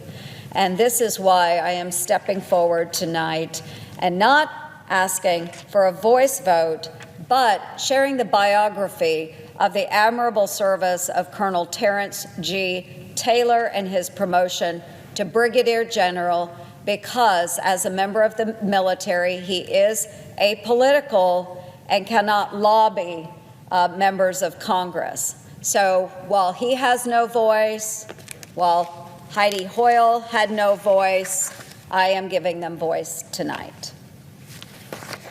Mr. President, I am moving on to another admirable individual who is being denied her promotion this evening. And again, I am directing my ire at President Joe Biden and at Secretary Lloyd Austin for the policy that they have put in place for the abortion travel agency plans. It is horrific. It is horrific. Our ire goes to them. But what we see is maybe the plan to reverse that is holding some of these individuals who rightly deserve to be promoted hostage. So the individual I am addressing right now is Colonel Sarah E. Dudley, and she is an officer within Executive Calendar 94, which contains a list of Army officers who have been selected for the grade of Brigadier General, again, a 1-star. Specifically, Colonel Sarah E. Dudley is a vital part of Special Operations Command. Colonel Dudley is a proud West Point graduate who embodied the skill sets and leadership tools that she learned there to be a lifelong learner, a lifelong participant in our United States military. She earned a Harvard MBA and a Yale University fellowship through the War College. She has honorably served her country as a war fighter during Operation Iraqi Freedom, where I had served. She also served during Operation Enduring Freedom, and most recently during her 3rd deployment overseas in support of the Combined Joint Forces Land Component Command during Operation Inherent Resolve. She is a decorated warfighter, distinguished herself with honor, having been awarded for meritorious achievement several times throughout her career. I firmly believe that Colonel Dudley's qualifications, record, and character have earned her this promotion. And again, I am giving voice to her because she has no voice. Mr. President, the next person I will address is for Rear Admiral Lower Half Jeremy B. Williams. He is an officer within Executive Calendar 102, which contains a list of Navy officers who have been selected for the grade of Rear Admiral. And I will highlight the Rear Admiral, he is admirable, but the Rear Admiral Lower Half Jeremy B. Williams. He is the Deputy Director for Special Operations and Counterterrorism in the J3 of the Joint Staff. Rear Admiral Williams is a native of Las Vegas, Nevada. And after graduating from the United States Naval Academy in 1993 with a degree in aerospace engineering, he immediately reported to SEAL training and graduated in January of 1994. His operational assignments include 2 tours as Assistant Platoon Commander, Joint Commissioned Observer Commander, Assistant Operations Officer, Platoon Commander, Troop Commander, SEAL Team Operations Officer, and Executive Officer. Later, he became a Squadron Commanding Officer, then served as Deputy Major Commander, and then as Commodore. Most recently, he served as Deputy Commander, Special Operations Joint Task Force Iraq for Operation Inherent Resolve. A distinguished graduate of the United States Naval War College, Rear Admiral Williams holds a master's in National Security and Strategic Studies. He was further selected by the Chief of Naval Operations as the Navy Military Fellow. He served on the Council on Foreign Relations. So as a 23-year combat veteran and retired lieutenant colonel of our great United States Army, and as an ardent supporter of our special operations community, I am proud to stand up for this valiant officer who has answered the selfless call to service and earned this promotion. I firmly believe that Rear Admiral Williams' qualifications, record, and character make him exceptionally eligible for this promotion. He has no voice on the floor of the United States Senate tonight. That's why I'm giving him a voice. The next individual is Brigadier General Justin R. Hoffman.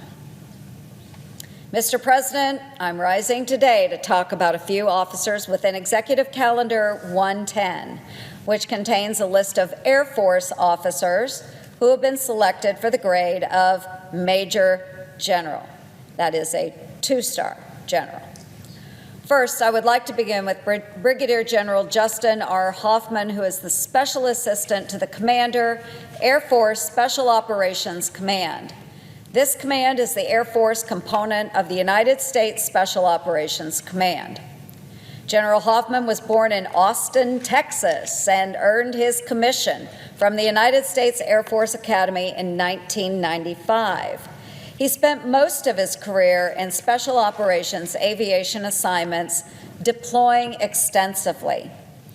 He is a command-rated pilot, having flown more than 5,500 hours, of which more than 1,800 are combat hours.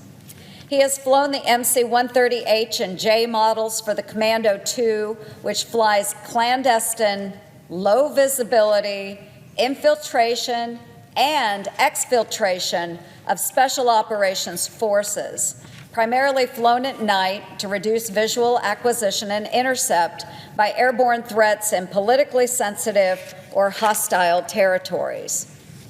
He also has flown the U-28A Draco, which is part of the U.S. Air Force's Special Operations Command, manned airborne intelligence, surveillance, and reconnaissance fleet. While commanding this aircraft, Brigadier General Hoffman supported humanitarian operations, search and rescue missions, and special operations missions. I would also like to note that Brigadier General Hoffman dedicated a portion of his career to this esteemed body here in Congress, having served as the Director of Legislative Affairs for U.S. Special Operations Command.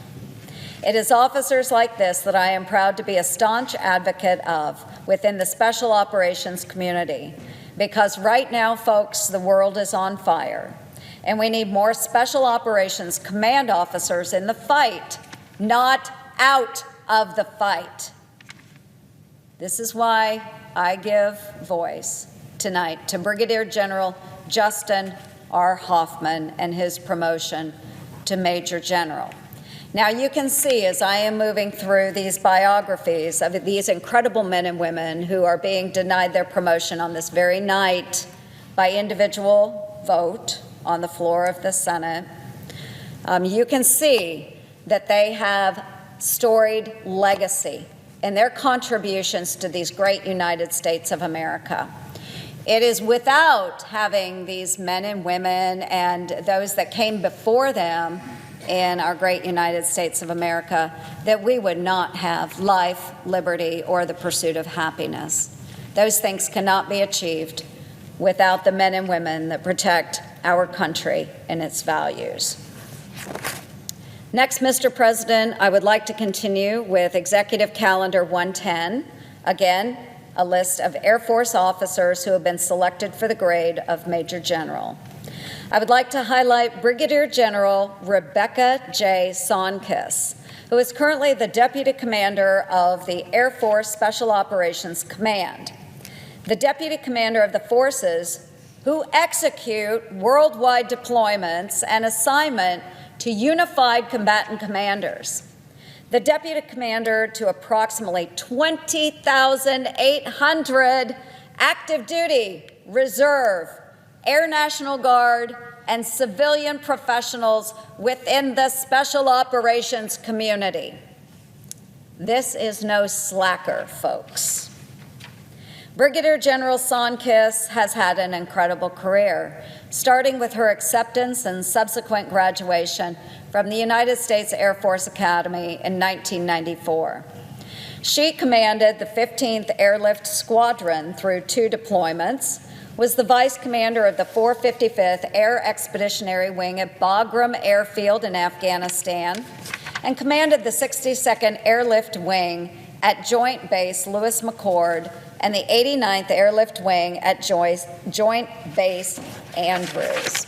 She is a command pilot with more than 4,400 hours, including 1,377 combat hours in 9 different Air Force manned and remotely piloted aircraft, including the EC-130 Compass Call, which disrupts enemy command and control communication systems, and the RQ-1 Predator, which is an intelligence collection asset capable of offensive air support against enemy targets.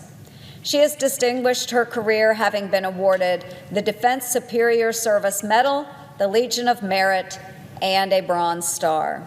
And again, I'm proud to be a staunch advocate of the special operations community, and once again standing up for these valiant individuals who have answered the selfless call to serve. And as more of our service members are under attack by Iran-backed proxies, we must fight for our special operations community and once again get them into the fight. That's why I am giving voice this evening to Brigadier General Rebecca J. Songkiss and her promotion to Major General. Again, I'm going to say these biographies are incredible. They are incredible. But that's why many people here on the floor, those that might be in opposition for the individual votes tonight on the floor, they don't want these read. Mm-hmm. They don't want these biographies read because we are putting the human element out there and showing the United States of America the valiant service of these men and women. Again, every one of these individuals has given their entire adult life in service to our great United States of America. Our great United States of America. We would not have the country we have if we didn't have men and women that were willing to sacrifice everything for this country. Mr. President, next one, Major General Claude K. Tudor, Jr. Again, it's under Executive Calendar 110, a list of Air Force officers who have been selected for the grade of Major General. Brigadier General Tudor is currently the Director of Operations in the J3 for United States AFRICOM. As the Director of Operations, Brigadier General Tudor provides oversight and direction for all operations divisions at AFRICOM, including working with partners to counter transnational threats and malign actors, strengthening security forces, and responding to crises in order to advance U.S. national interests and promote regional security, stability, and prosperity. Brigadier General Tudor was commissioned through the ROTC program at Troy State University, Alabama, and has spent the majority of his career in special operations, ground combat assignments, deploying extensively. Prior to AFRICOM, Brigadier General Tudor served as the commander for the Combined Special Operations Joint Task Force Levant and Chief of Staff of Headquarters Pacific Air Forces. He has several degrees, including a master's in business management from Troy State University, a master's in strategic intelligence from the Joint Military Intelligence College, and a master's in strategic studies from the United States Army War College. He has distinguished his career, having been awarded the Defense Superior Service Medal, 2 Legion of Merits, and a Bronze Star. He has also been named the Air Force Combat Control Officer of the Year, not once, not twice, 3 times. We need officers like Brigadier General Claude K. Tudor, Jr. to stay in the fight, and I am giving him voice on the floor of the Senate this evening. Actually, at 2 in the morning. Mr. President, again, I am rising today to highlight the career of Major General David A. Harris, Jr., U.S. Air Force, who is Executive Calendar 186. Major General Harris has been selected for promotion to Lieutenant General, that is a 3-star general, and to be the Deputy Chief of Staff for Air Force Futures at Headquarters, U.S. Air Force. Major General Harris is currently the Deputy Commander of the 9th Air Forces Central, and Deputy Combined Forces Air Component Commander of the U.S. Central Command and Southwest Asia. As the Deputy Commander, he is responsible for the command and control of air operations in a 21-nation area of responsibility covering Central and Southwest Asia. He graduated from ROTC and received his commission from the University of Alabama in 1993. He is a master navigator and basic parachutist with more than 2,500 flying hours, having flown in support of Operations Deliberate Force, Allied Force, Enduring Freedom, Iraqi Freedom, Combined Joint Task Force Horn of Africa, and Inherent Resolve. He has a Bachelor of Science in Aerospace Engineering, a Master of Military Art and Science from the School of Advanced Military Studies at Fort Leavenworth, a master's from the National War College, and was a National Security Fellow at Syracuse University. Major General Harris has commanded at the squadron, group, and wing level.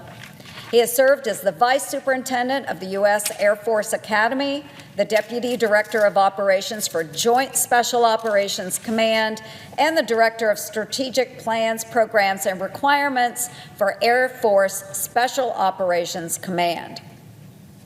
Prior to the current position, Major General Harris was the Director of Integration and Innovation and Deputy Chief of Staff for Strategy, Integration, and Requirements at Headquarters, U.S. Air Force. It is officers like this that I am proud to be a staunch advocate of in the Air Force community because, again, with the world on fire, we need more Air Force Command officers in the fight, not out of the fight. That's why I'm giving Major General David A. Harris, Jr. tonight a voice, because he cannot do so on the floor of the Senate. Mr. President, now I would like to continue by highlighting Major General David M. Hodney. He is Executive Calendar 190, and he is selected for the grade of Lieutenant General. Major General David M. Hodney is currently assigned as Special Assistant to the Director of the Army Staff with the Office of the Chief of Staff of the Army. Hodney attended the United States Military Academy at West Point, graduating in 1991 with a Bachelor of Science degree in aerospace engineering. He later earned a Master of Arts in Military Studies in Unconventional Warfare from the American Military University.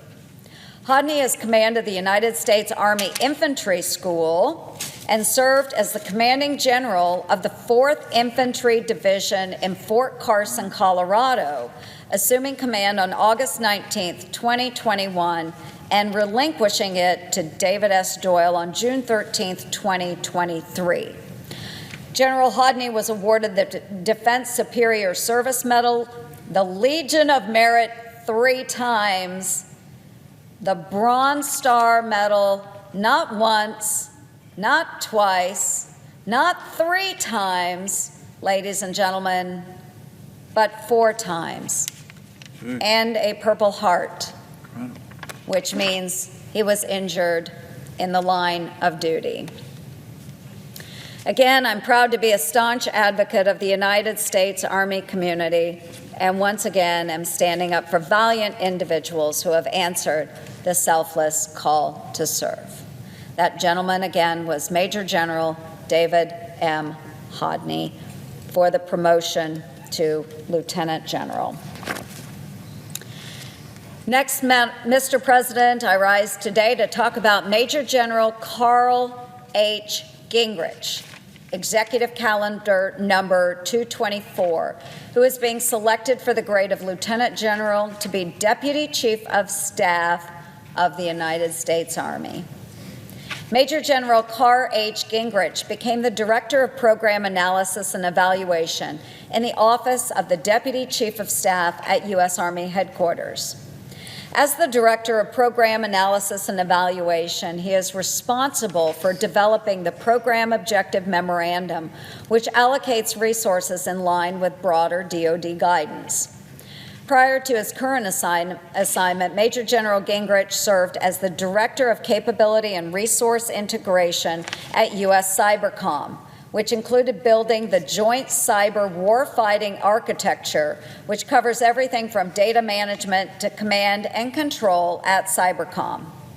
Major General Gingrich's operational experience include tours supporting Operation Enduring Freedom. Major General Gingrich holds multiple graduate degrees from the University of Louisville, Air University, and the National Defense University. So this evening, again, we will not be voting on Major General Carl H. Gingrich, but he has earned this promotion, and I do hope that we can resolve this very soon.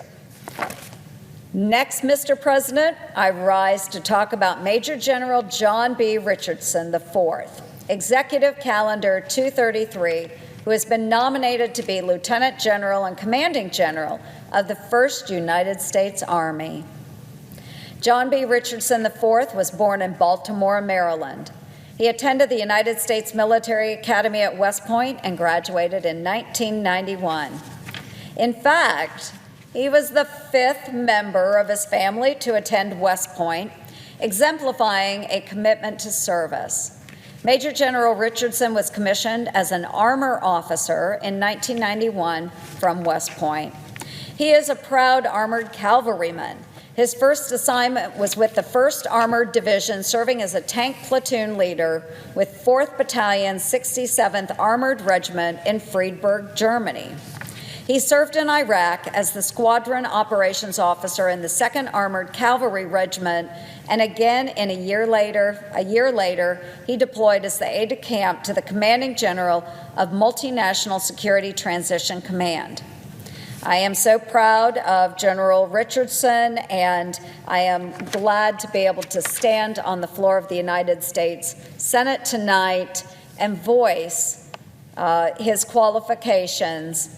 Again, Major General John B. Richardson IV, and his promotion to Lieutenant General and Commanding General of 1st United States Army. Now next, Mr. President, I am going to rise on behalf of Major General Michael G. Kashesky. Oh, let me start over. This is a tough one, folks. Kashesky. Okay, so this general, he's got a tough name. He's also got a tough job. We hope we can get him into that tough job. Okay, so I apologize, General. I owe you a beer. Okay, Executive Calendar 239. He is being nominated to be Deputy Commander, Air Combat Command. Major General Michael G. Kashesky, I think I got it right that time. He is the commander of 15th Air Force, Shaw Air Force Base, South Carolina. 15th Air Force organizes, trains, and equips its headquarters to prepare for and execute expeditionary taskings. So the general received his commission from the United States Air Force Academy in 1992. That's the same year I received my commission as well, only from Iowa State University. He has served as an F-15E instructor pilot, a weapons officer, and flight examiner. He is a command pilot with more than 2,800 flying hours.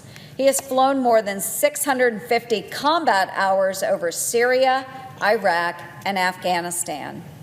He is a decorated officer with awards to include the Defense Superior Service Medal, the Legion of Merit with 2 Oak Leaf Cluster, Defense Meritorious Service Medal, and the Air Force Achievement Medal. Again, I am proud to be a staunch advocate of the Air Combat Command community.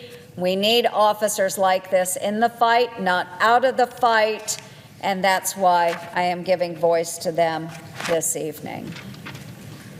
Next, we move on to Lieutenant General Donna D. Shipton. I'm rising to talk about Lieutenant General Donna D. Shipton. She is Executive Calendar 240 for the grade of Lieutenant General and Commander of the Air Force Life Cycle Management Center with the Air Force Materiel Command. Lieutenant General Shipton received her commission in 1991 as a distinguished graduate of the Air Force Reserve Officer Training Corps upon graduating from Clemson University. She also has a long list of graduate degrees, including a master's in National Security Strategy from the National War College, a master's in Space Systems at the Air Force Institute of Technology, and a Master of Arts in Organizational Management from George Washington University. She's currently the military deputy with the Office of Assistant Secretary of the Air Force for Acquisition, Technology, and Logistics. Prior to her current position, Lieutenant General Shipton was the Deputy Director for the National Reconnaissance Office, NRO, where she assisted the Director in managing the strategic and tactical operations of the NRO.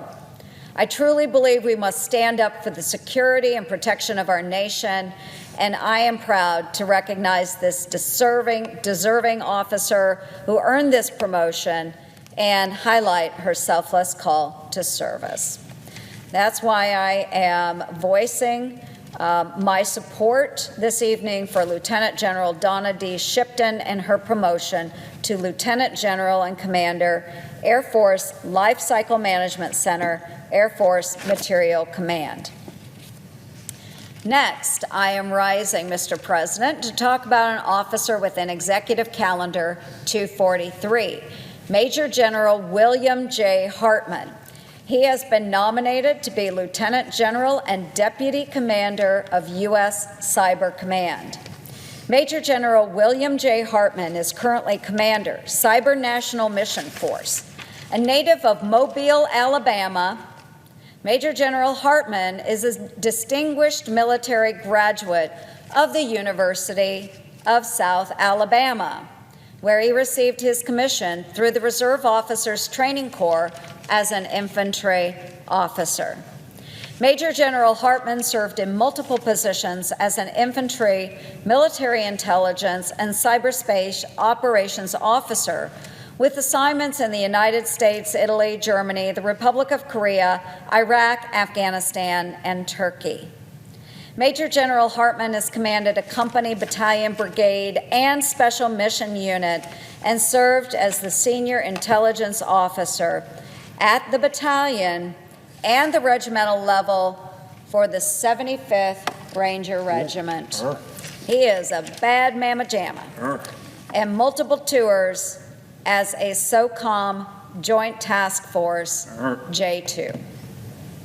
He is a decorated officer with awards to include the Legion of Merit with Oak Leaf Cluster, the Bronze Star Medal with Oak Leaf Clusters, the Meritorious Service Medal with Oak Leaf Clusters, the Joint Commendation Medal, the Army Commendation Medal with Oak Leaf Cluster, and the Army Achievement Medal with Oak Leaf Clusters.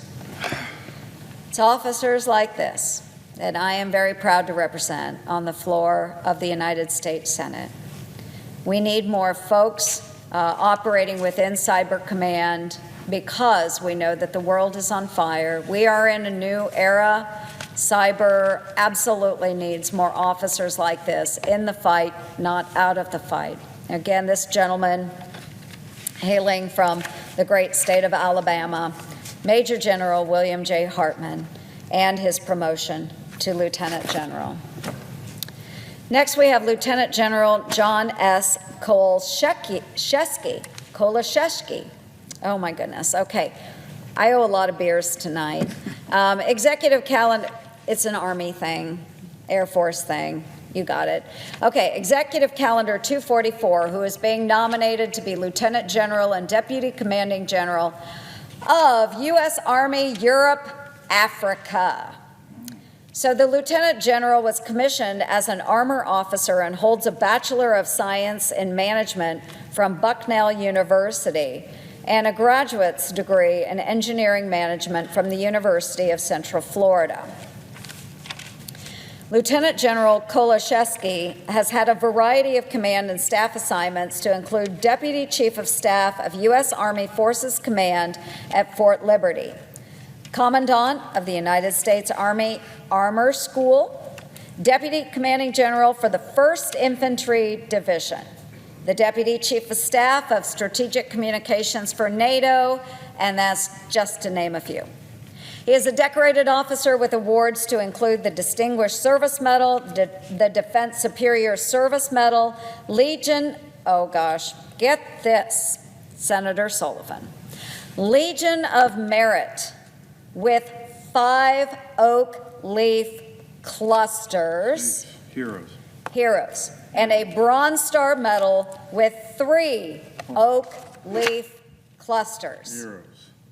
It is officers like this that I am proud to be a staunch advocate of, because the Army community needs them. We need more Army command officers in the fight, not out of the fight.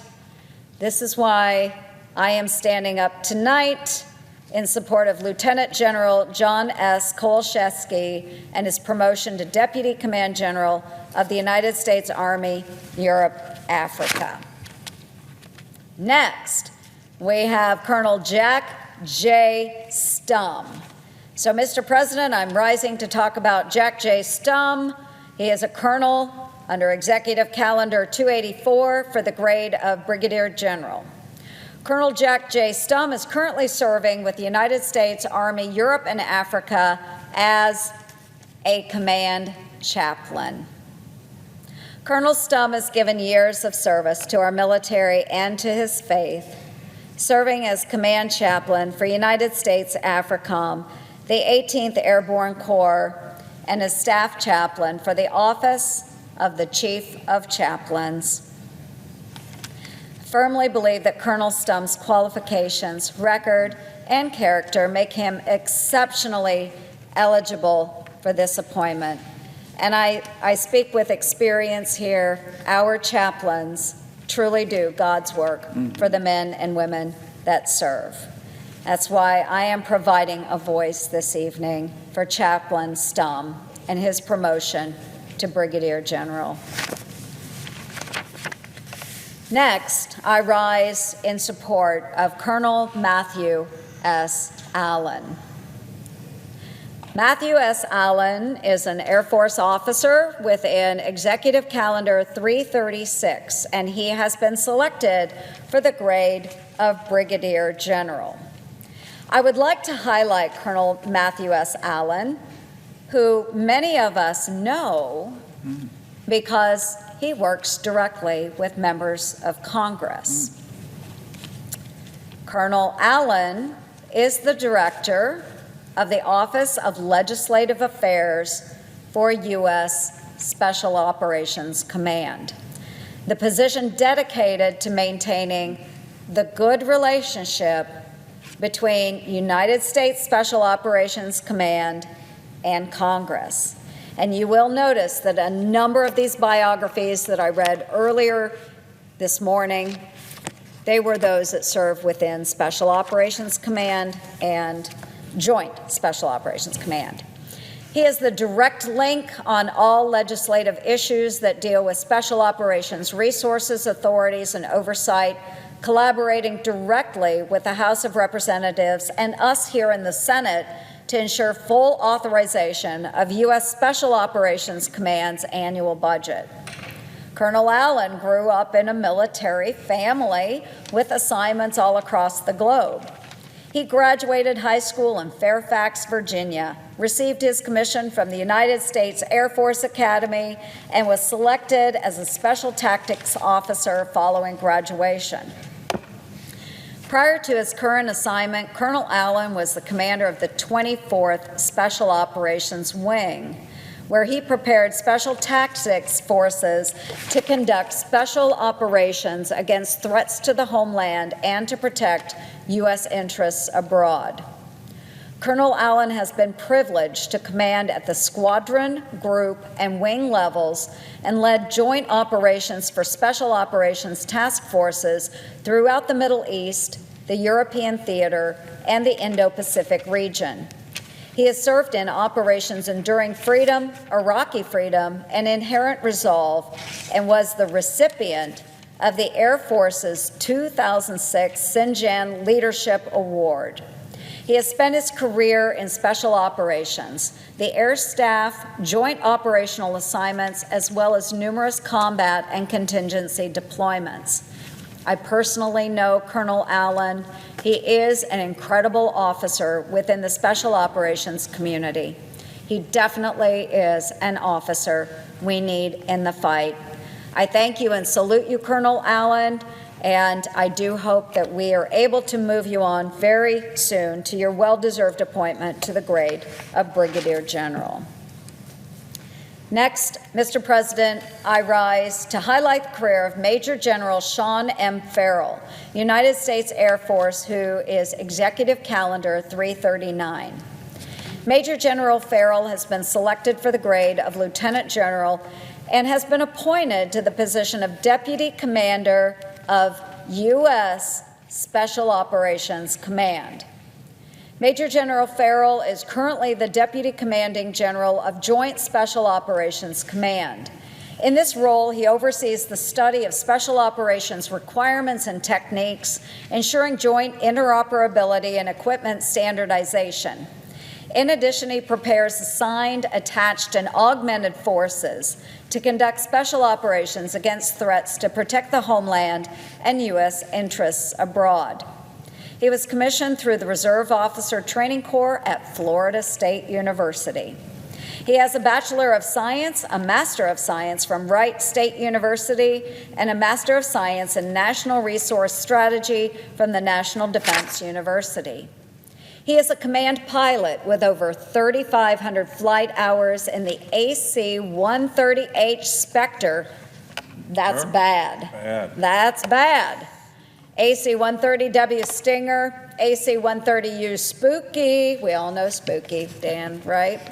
And C-130E Hercules aircraft, and has flown combat missions in Bosnia and Afghanistan.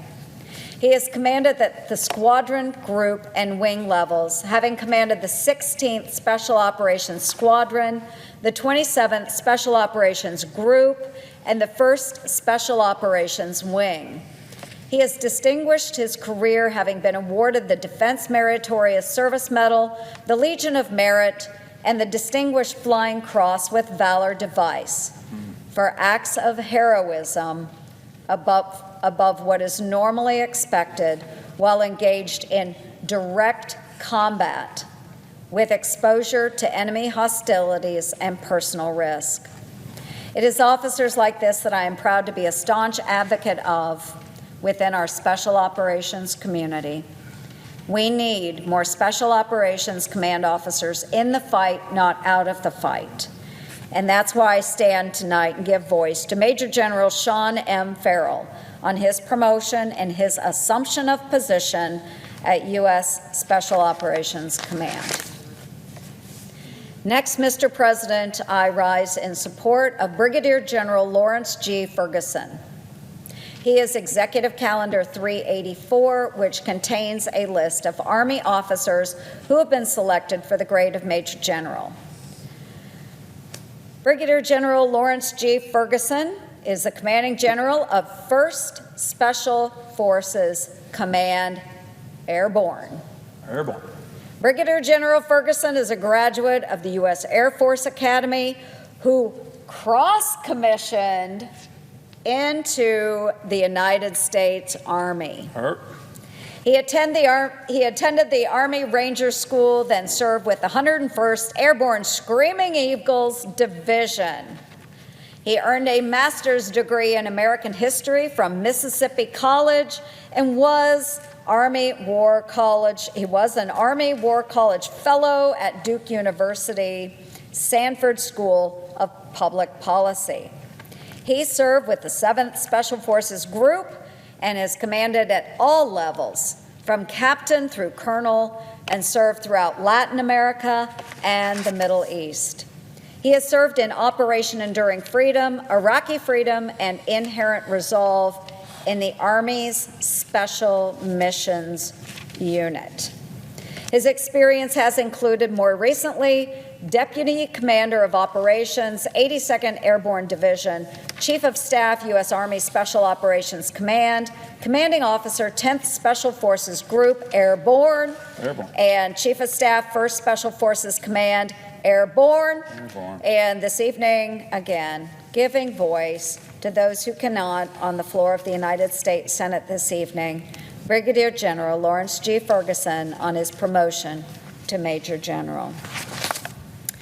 Next, Mr. President, I rise to talk about another officer within Executive Calendar 384, and this officer has been selected for the grade of Major General.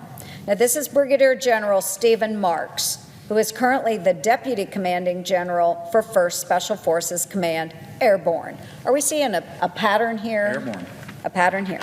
Okay, Brigadier General Marks was raised in Columbia, Missouri, state to my south, and earned his commission from the University of Missouri, ROTC, in 1982. He served as in a variety of tactical assignments in the Airborne Field Artillery Regiment and Special Operations Units. He is a graduate of the U.S. Naval War College and has a master's degree in defense analysis from the Naval Postgraduate School in Monterey, California. Brigadier General Marks has commanded in Afghanistan at every rank, from captain to lieutenant colonel, and serving most recently as the commander of Special Operations Task Force Northeast. He commanded the United States Army garrison in Italy before returning to Joint Special Operations Command as the director of J5. He is a decorated officer with awards to include the Defense Superior Service Medal, the Legion of Merit, the Bronze Star Medal, and the Meritorious Service Medal. And again, it's officers like this that I am proud to stand for on the floor of the United States Senate. I am a staunch advocate of those within our special operations community. We need more of these men and women in the fight, not out of the fight, and that's why I stand tonight for Brigadier General Stephen M. Marks and his promotion to Major General.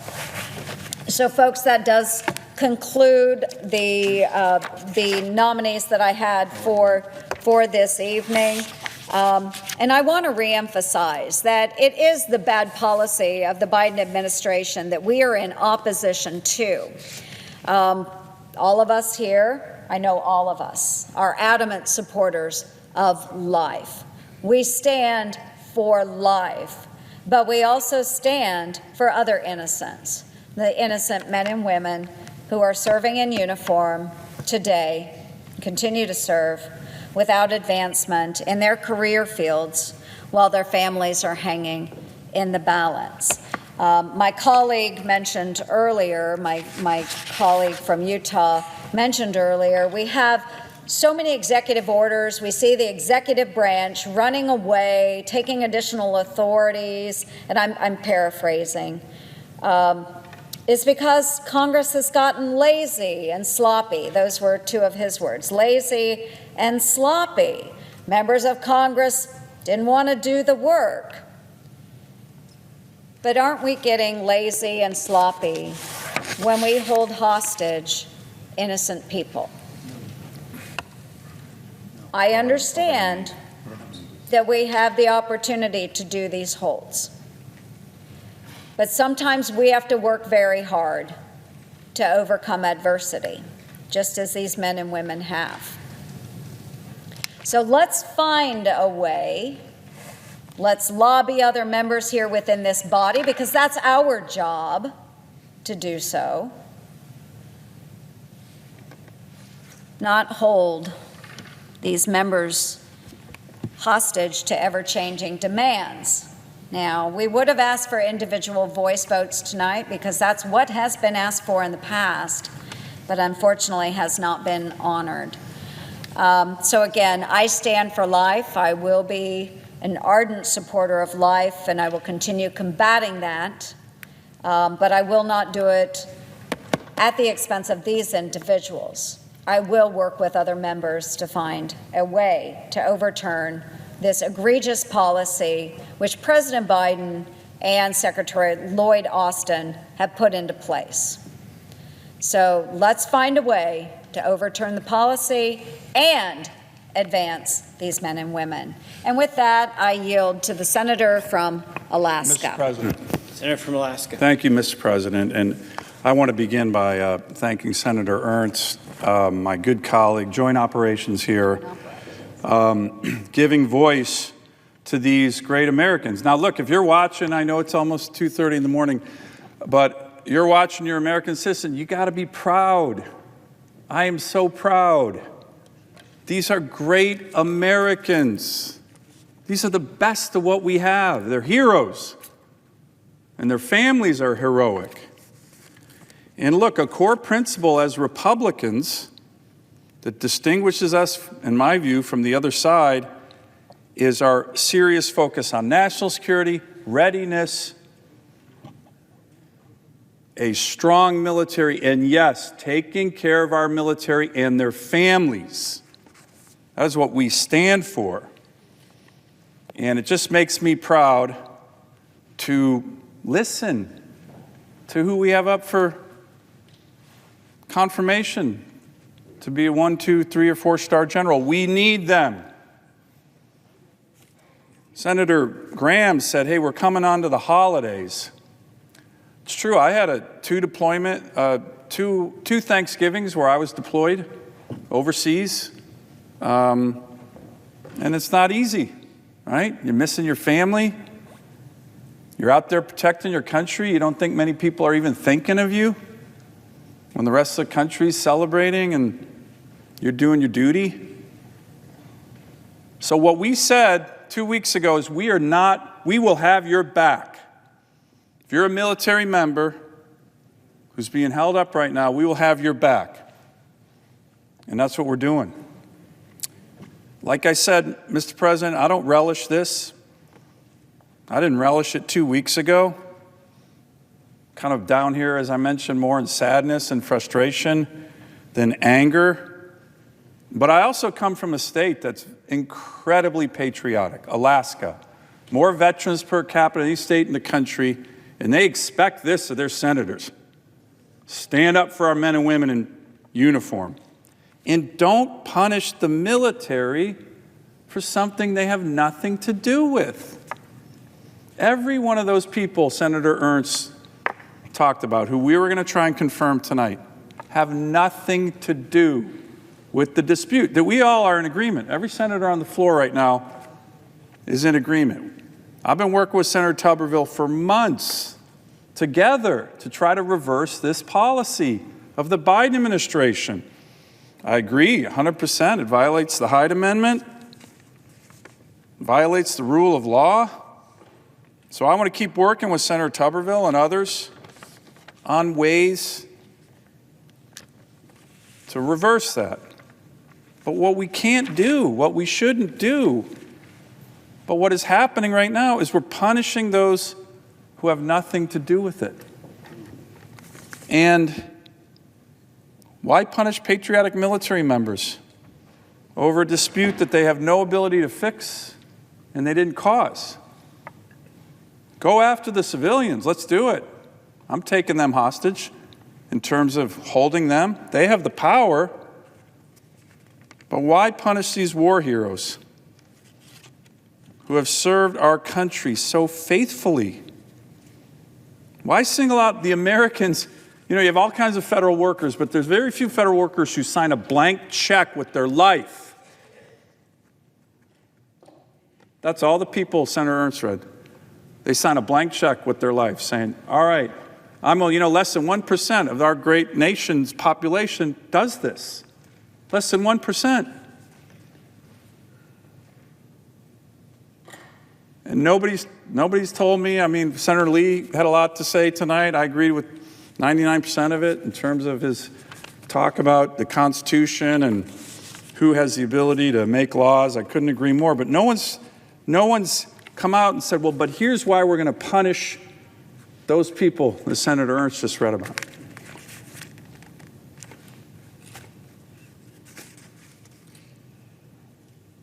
I don't think we should be doing that.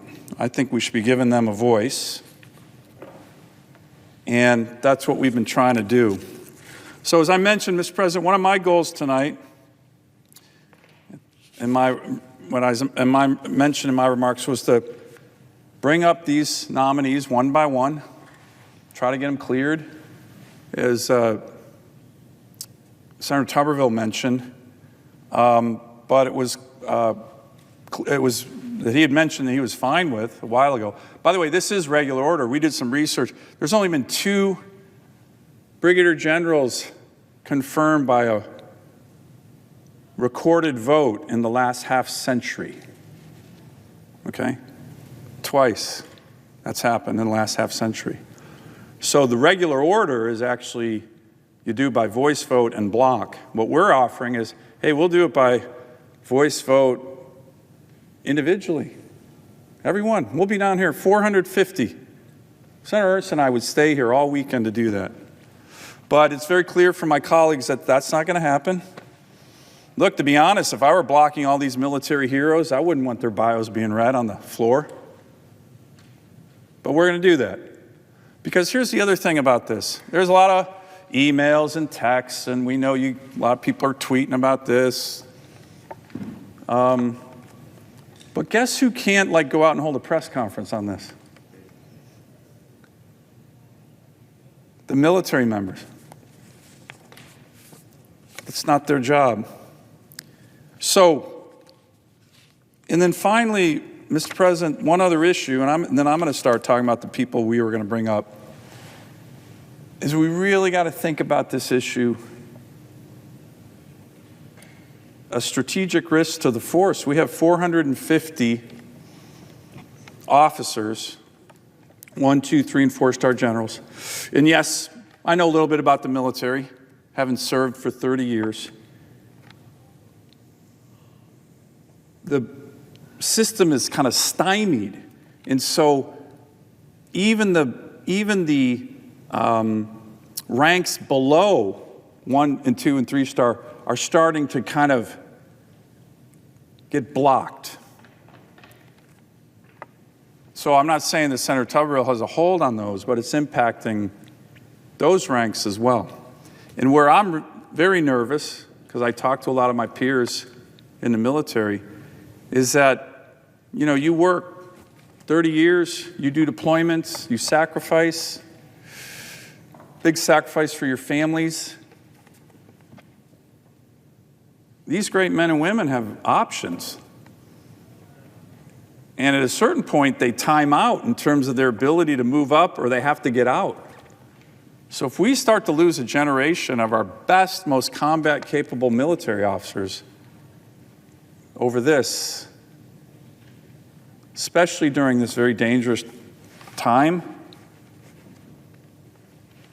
that is going to be viewed as a huge strategic national security mistake. So, Mr. President, what I want to do, similar to Senator Ernst's focus, is bring to the floor and to the attention of the American people the people that we were going to try to get confirmed tonight. I know they're going to be objected to. So, like Senator Ernst, I'm going to talk about them. Because, again, I think the American people need to know this. And the American people should take pride in these people because they're great patriots. And remember, less than 1% join the military. I don't even know what the percentage get to flag officer rank, general officer, admiral, but it's the best. Not just the best in America, it's the best in the world. And we need them. We need them. And this dispute that is happening right now, that again, I fully agree the Biden administration launched this. We are fighting it. But we need these people confirmed. Let's go after the confirmations of the civilians who actually are in charge of the policy. And we have that option too. So, Mr. President, one of the first nominees I was going to bring forward was on executive calendar number 95. That's Colonel Robert Wheeler. He's being promoted to Brigadier General of the United States Marine Corps. He's a colonel right now. 28 years, commanded the 5th Marine Regiment. I used to be in that regiment. That's the most storied infantry regiment in the Marine Corps. He's deployed, I think, 7 times to Iraq and Afghanistan. Imagine that family's sacrifice. He received a Silver Star for bravery, gallantry, and intrepidity in action against the enemy while serving as a commanding officer, Weapons Company, 2nd Battalion, 4th Marines, 5th Marine Regiment. I'm going to read that citation, Mr. President. Not many Silver Star recipients in America. Here's one right now, who could be confirmed Brigadier General. He's earned it, and he's no woke military member. He's a warrior. Here's a citation, a Silver Star. It's one of the highest awards for combat valor that we have. The President of the United States of America takes pleasure in presenting the Silver Star to Captain Robert S. Wheeler, United States Marine Corps, for conspicuous gallantry and intrepidity in action against the enemy while serving as commanding officer, Weapons Company, 2nd Battalion, 4th Marines, 1st Marine Division, 1st Marine Expeditionary Force, in support of Operation Iraqi Freedom from 6 to 10 April 2004. On April 6, Captain Wheeler led elements of Weapons Company against an enemy force that was attempting to isolate and destroy a squad-sized element of Echo Company, another unit, adjacent Marine Corps unit. As the column moved east along Route Nova, they were ambushed by enemy forces. Despite the barrage of intense enemy fire, Captain Wheeler calmly directed the tactical employment of the unit, leading to the relief of the embattled squad. Okay, saving American lives, saving the lives of other Marines. That's what this is. And then he led the destruction of the besieging enemy. So he killed the bad guys. On 7 April, he led the company on a mission to reinforce another Marine Corps unit in contact. As they moved northeast along Route Apple, the column encountered heavy rocket-propelled grenade and automatic weapons fire. During the ensuing 3-hour firefight, think about that, America. We've been on the floor for 3 hours. These guys were in an intense firefight for 3 hours. He repeatedly exposed himself to enemy fire to direct his unit's counterattack, personally leading squads as they assaulted enemy firing positions. His courage and leadership were further displayed during Operation Bug Hunt, heavily engaged by enemy forces over a 4-hour period. 4 hours, combat. Captain Wheeler continued to fearlessly lead Marines as they destroyed a tenacious enemy. By his bold leadership, wise judgment, and complete dedication to duty, Captain Wheeler reflected great credit upon himself and upheld the highest traditions of the Marine Corps and the United States Naval Service. Mr. President, I would ask this Silver Star citation be submitted for the record. Doesn't mention here, Mr. President, but you know what else he received during that firefight, 2 firefights? Purple Heart. So he was wounded in action by the enemy. And then later, several months later, he received the Navy and Marine Corps Commendation Medal with Combat Distinguishing Device for heroic achievement in combat. He took decisive action directing fires of his raid force, quickly gaining fire superiority and suppressing the enemy. Though dazed by a blast from a mortar round, he continued to lead and direct his team, which led to the capture of all 5 insurgents on the target raid list. That's another combat medal he won. So we were going to bring him up for promotion today, Brigadier General, complete American war hero, but unfortunately, Colonel Wheeler's promotion to Brigadier General is being blocked. And by the way, he had nothing to do with the policy and dispute that we all agree on. We got to overturn that. Nothing to do with it. Nothing. And if he gets promoted to brigadier general, he won't have any ability to fix it. Punished for war hero, punished for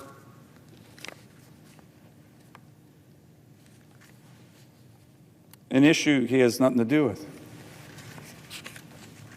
Okay, Mr. President, it was executive calendar number 93. This was to have Brigadier General Ronald Reagan, yes, that's how you pronounce it, it's not spelled that way, to be a major general. Major general. He's in the U.S. Army. Like Senator Ernst, who's an expert on special operations forces, this general is an expert in special operations forces, most recently serving as commanding general, 21st Theater Sustainment Command, U.S. Army Europe and Africa. His command assignments: Troop Commander, Combat Sports Squadron, 11th Armored Cavalry Regiment, Company Commander, 225th Forward Support Battalion, 25th Infantry Division, Battalion Commander, Group Support Battalion, 3rd Special Forces Group, Airborne, Squadron Commander, Support, 1st Special Forces Operations Detachment, Delta Force. Okay, you're not even supposed to say that, I don't think. Are you? Okay, Delta Force, the most elite special operations force that's not even supposed to be talked about. Delta Force Commander. I mean, this guy is unbelievable, this record. So, an expert in special operations forces, a Delta Force Commander, Brigade Commander, Force Sustainment Brigade, numerous deployments to Afghanistan and Iraq, Airborne, 7th Special Forces Group, U.S. Special Operations Command, and trying to move him from 1-star to 2-star general. An American hero, who, by the way, has nothing to do with the dispute. He's being punished, not being promoted, being punished over something he has nothing to do with. That's a great American hero right there. Let's look at another one we were going to bring up. Another United States Army Brigadier General to move to the grade of Major General. That's 2-star. This is General Lance G. Curtis. Again, another airborne platoon, served at all levels of command, 82nd Airborne, 101st Airborne, numerous deployments, executive officer to the deputy commander for U.S. forces, Afghanistan and Kabul during Operation Enduring Freedom, battalion commander of the 87th Combat Sustainment Support Battalion, 3rd Infantry Division at Fort Stewart, Georgia, and at Camp Leatherneck, Afghanistan during OEF, commander, 1st Special Forces Command, the United States Special Operations Command, and the executive officer to the commander of Army personnel, finally, deputy director of headquarters in the United States Army, G4. So again, Mr. President, I mean, think about this. This is decades of service, decades. These are great patriots, and they're being punished over an issue they have nothing to do with and can't fix. Will the gentleman yield for a question? No.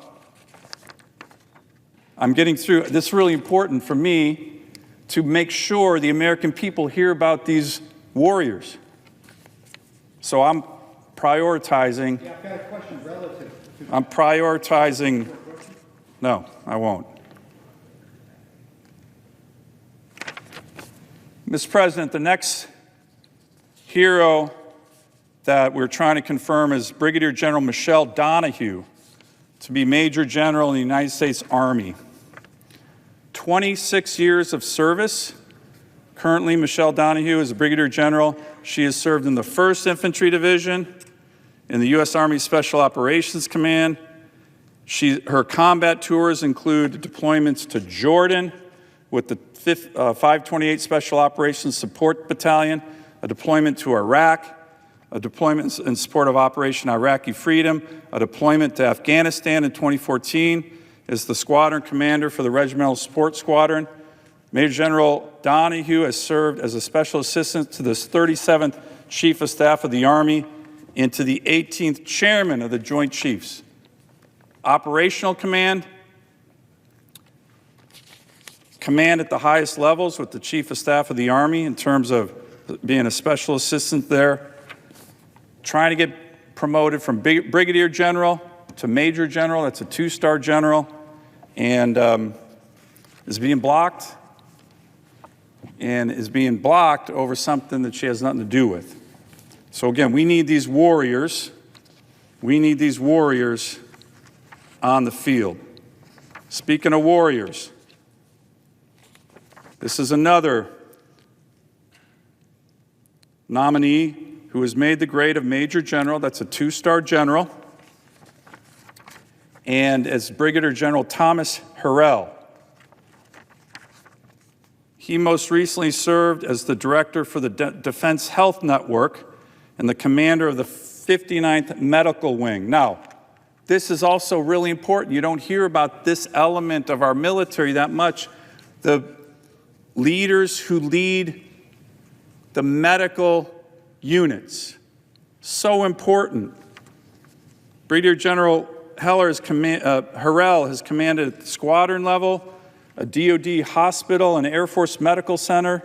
Previously, he served as the commander of the Air Force Medical Readiness Agency, Defense Health Headquarters, Deputy Director of Medical Operations of the Air Force, Deputy Director of Medical Services in the entire U.S. Air Force, and the Sub-Unified Alaskan Command Surgeon General at Joint Base Elmendorf-Richardson in Alaska. Really important job in my state. Mr. President also received an Air Medal for Valor. Let me read that. Brigadier General Thomas W. Harrell contributed to national security objectives by flying missions in support of Operation Iraqi Freedom. These flights were accomplished in the face of enemy threats to include small arms fire, anti-aircraft artillery, and surface-to-air missiles. Think about that. That is a medical officer taking incoming enemy fire to go save lives. That is a hero. His superior ability in the presence of perilous, dangerous conditions was manifested in the performance of medical observers, in addition to addressing the in-flight health needs of the crew and combatants, culminating in the safe and timely delivery of cargo and combat troops. It's a war hero right there. Unfortunately, had we moved to get that Brigadier General promoted to Major General tonight, it looks like it probably was not going to happen. Mr. President, we were also looking at Brigadier General Janine Ryder to be a Major General in the United States Air Force. She was on executive calendar number 06. Janine Ryder, again, part of the Air Force medical agency units and chief of the Air Force Nurse Corps. Okay, again, these are really, really important jobs that we need. And again, this is somebody in a very competitive world has moved all the way up the ranks from 1 to 2-star general. She has been involved in the execution of medical readiness programs, expeditionary medical capabilities, and the direct support and implementation of policy plans and programs for healthcare operations of the Air Force Medical Service to more than 44,000 U.S. Air Force personnel at 76 military treatment facilities. That's unbelievable. Brigadier General Ryder has commanded at the flight, squadron, and group level in both deployed and in-garrison environments. Prior to her most recent assignment, Brigadier General Ryder was the commander of 59th Medical Wing Market Director, San Antonio Military Health Systems, Joint Base San Antonio, Lackland, Texas. Very deserving of promotion and can't be promoted over something she has nothing to do with. Nothing. And if she got promoted, she wouldn't be involved in fixing it either. Now, Mr. President, you know, when we came down here 2 weeks ago, it kind of struck me, because we're just trying to do these in different 450 officers right now, and we're standing with them. We're standing with them. We're pro-life senators standing with them. I think we've emphasized that enough, but we'll emphasize it again. But one of the things that struck me 2 weeks ago was how many 1-, 2-, and 3-star admirals with very significant deployment experience, particularly on submarines, are now being blocked. Is anyone who knows about our challenges in the Indo-Pacific theater, Xi Jinping, who was visiting America, I haven't gotten a read out of the president's meeting, but I'm worried that they're weak on them. They're weak on the military. And again, what I want to do with my colleagues here on the floor is actually get through this issue and turn to the bigger readiness problem, which is the weakness of the Biden administration. But where we don't have weakness is submarines. We need more submarines, but we have the best commanders in the world. Xi Jinping is scared to death of American subfleet. Scared to death. They know if they try to invade Taiwan and we have subs in the Taiwan Strait, we'll take out their whole invasion force. But we need good commanders. 2 weeks ago, there were 6 sub-commanders who were objected to. 6. As I mentioned then, I guarantee you the Chinese Communist Party military apparatus was going like, I can't believe our luck. The thing we're so frightened of. And you can't produce a sub-commander overnight. It takes 30, 40 years. So, we have some Navy officers here. This is on calendar number 234, Vice Admiral Jeffrey Hughes. He's a 2-star admiral to be vice admiral. His naval career is unbelievable. 34 years. Served as a detachment officer in charge, headed tours of helicopter anti-submarine squadron, where he deployed on the USS Carr, USS Elrod, USS John Hancock, supporting strike group deployments with the USS America, that's an aircraft carrier, and the USS John F. Kennedy, another aircraft carrier. He's a pilot who hunts subs.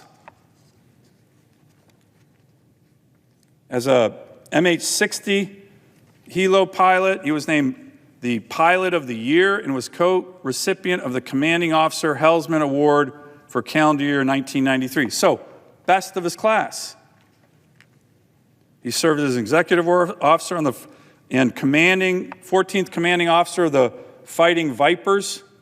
He was the Helicopter Maritime Strike Wing Commander, U.S. Atlantic Fleet, recipient of the Navy and Marine Corps Association Peer Selected Leadership Award. This is a great Navy aviator leader.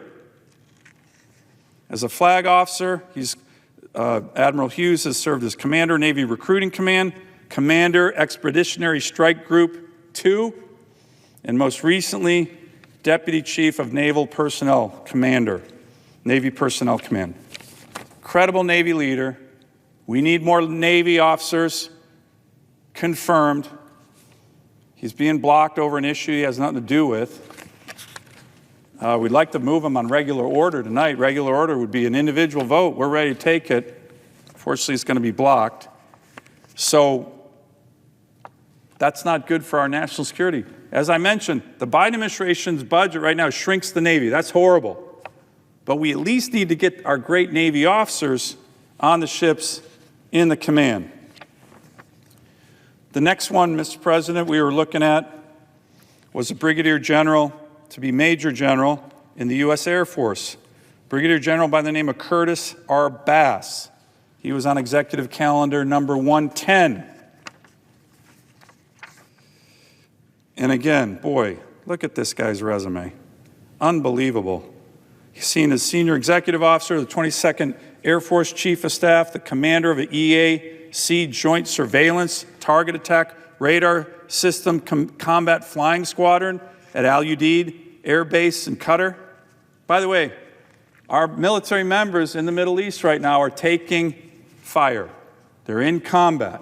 Some of the officers who are being blocked, I've talked to some, in the Middle East whose promotions are being blocked, are taking fire from the enemy.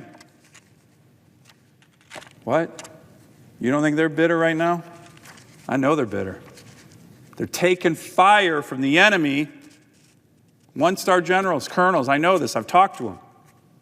And they're being blocked over something they have nothing to do with. Risking their lives. Right now. Right now. That's a fact. So, he's another one. Air Force Aviation Intel Systems, one of the best, who currently just recently served as Deputy Commander of the U.S. Air Force Warfare Center at Nellis Air Force Base in Nevada.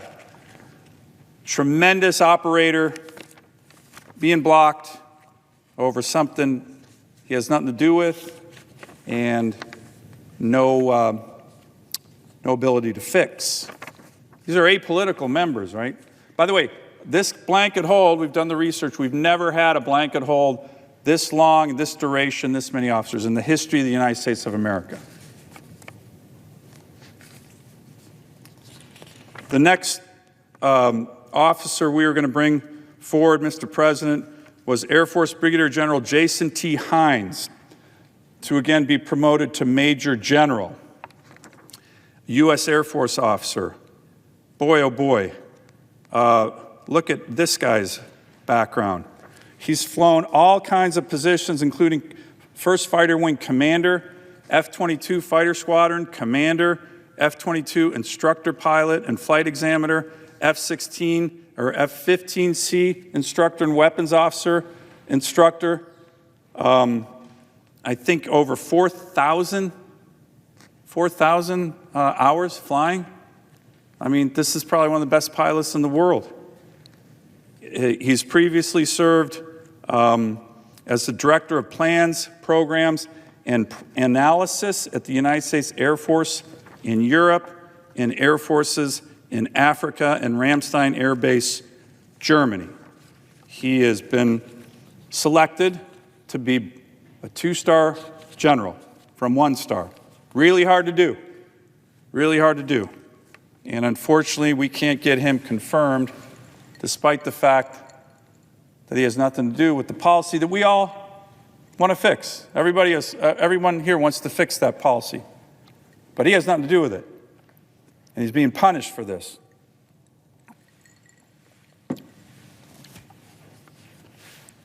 Mr. President, another one. A lot of Air Force officers, boy, are these men and women impressive. This is Brigadier General Charles D. Bolton to be Major General of the United States Air Force. Brigadier General Bolton most recently served as the U.S. Transportation Command Global Operations Center Chief at Scott Air Force Base. 29 years he has commanded in the United States Air Force, including most recently the 386 Expeditionary Operations Support Squadron in Southwest Asia and the 386 Air Expeditionary Wing. Prior to his current assignment, he was the Deputy Director of Operations, Strategic Deterrence, and Nuclear Integration, Headquarters Air Mobility Command, Scott Air Force Base.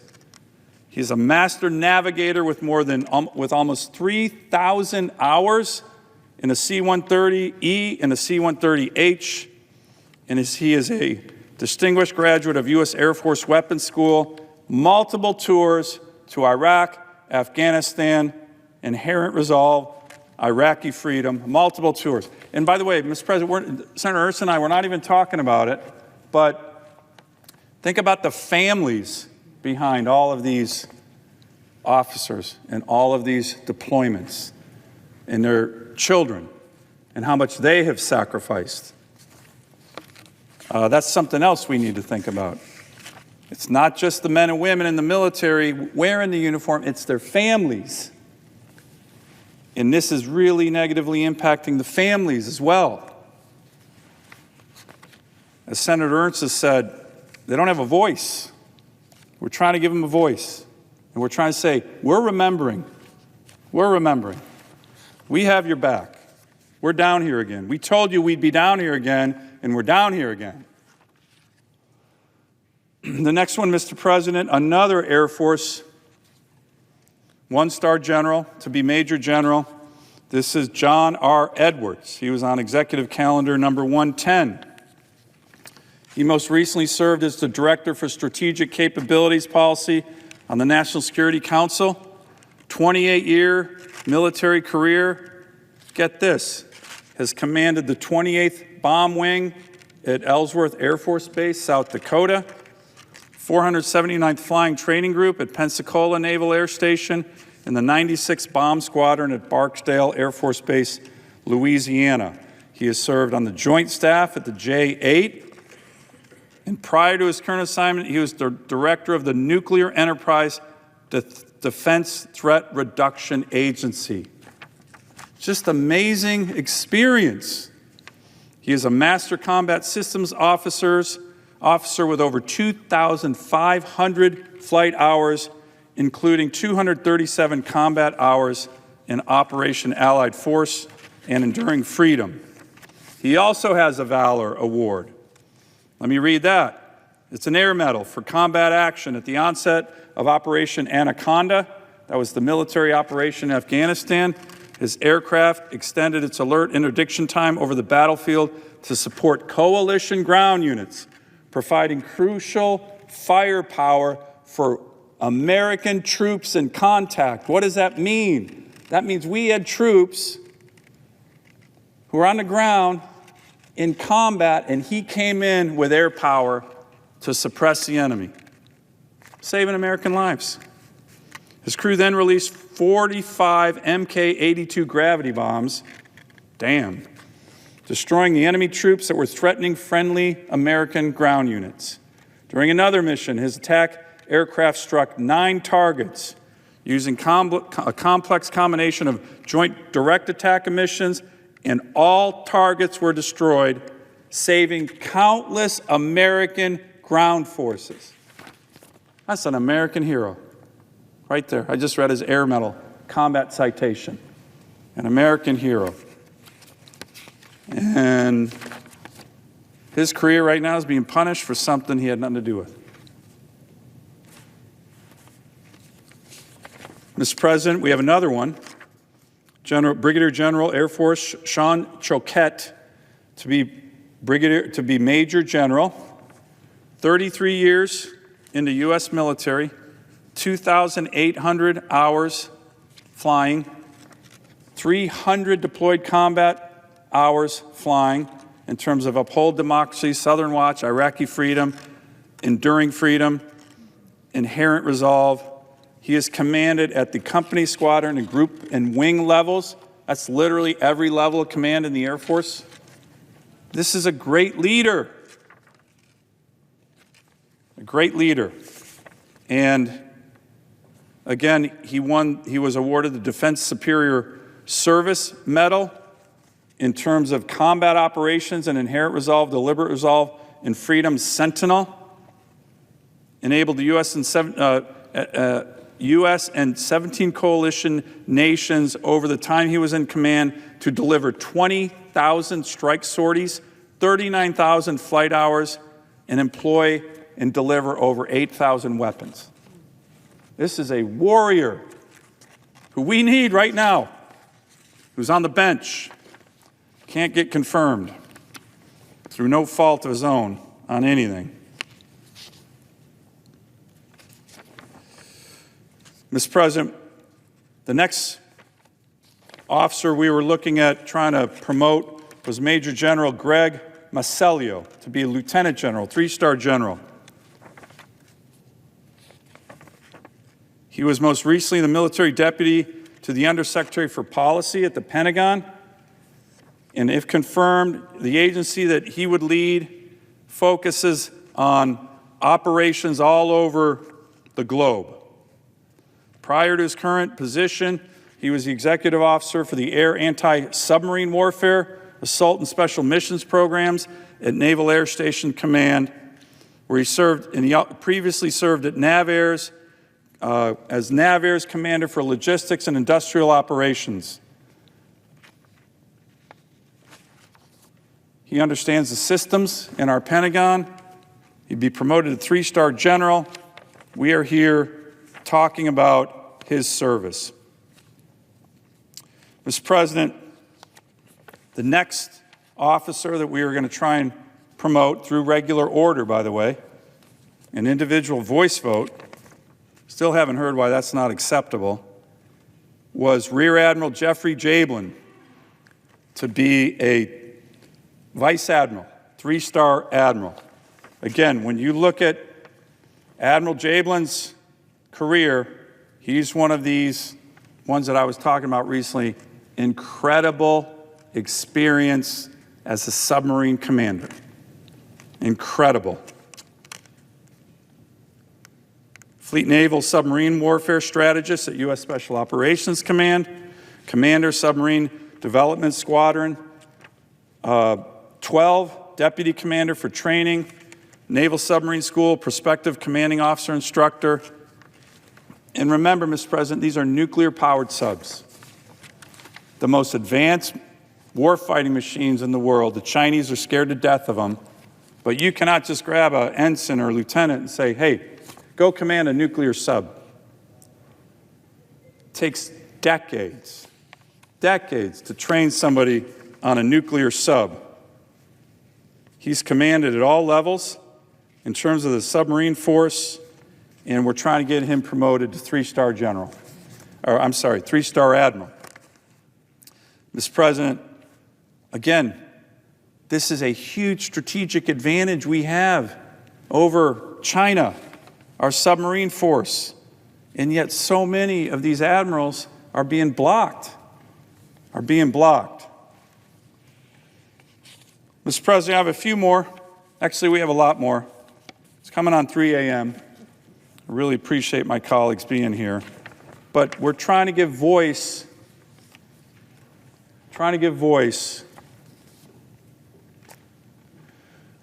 to these heroes who we need on the field of battle right now. Mr. President, the next one we are trying to get confirmed tonight was Vice Admiral William Houston to be an admiral, to be a 4-star admiral. He was on executive calendar number 202. And again, this officer's submarine experience is unbelievable.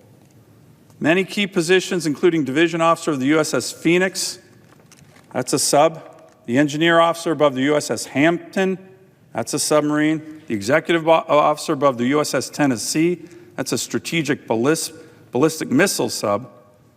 He is commanded and was Commodore of Submarine Squadron 20 out of Kings Bay, Georgia. He also served as the flag lieutenant for the Commander Submarine Force, U.S. Atlantic Fleet, the Atlantic Fleet Nuclear Propulsion Examining Board, Special Assistant to the Director of Naval Reactors, and the Deputy Commander for Subsquadron 20, among other roles. Again, Mr. President, this is a 4-star admiral. I think he has 35 years of experience with submarines, the weapon system that Xi Jinping has nightmares about, and we're keeping him on the bench over an issue has nothing to do with. Nothing. That's the whole thing. We want to solve this issue. We're pro-life senators, but we're pro-military senators. And these men and women, every American, I hope you're listening. I know it's 3 in the morning.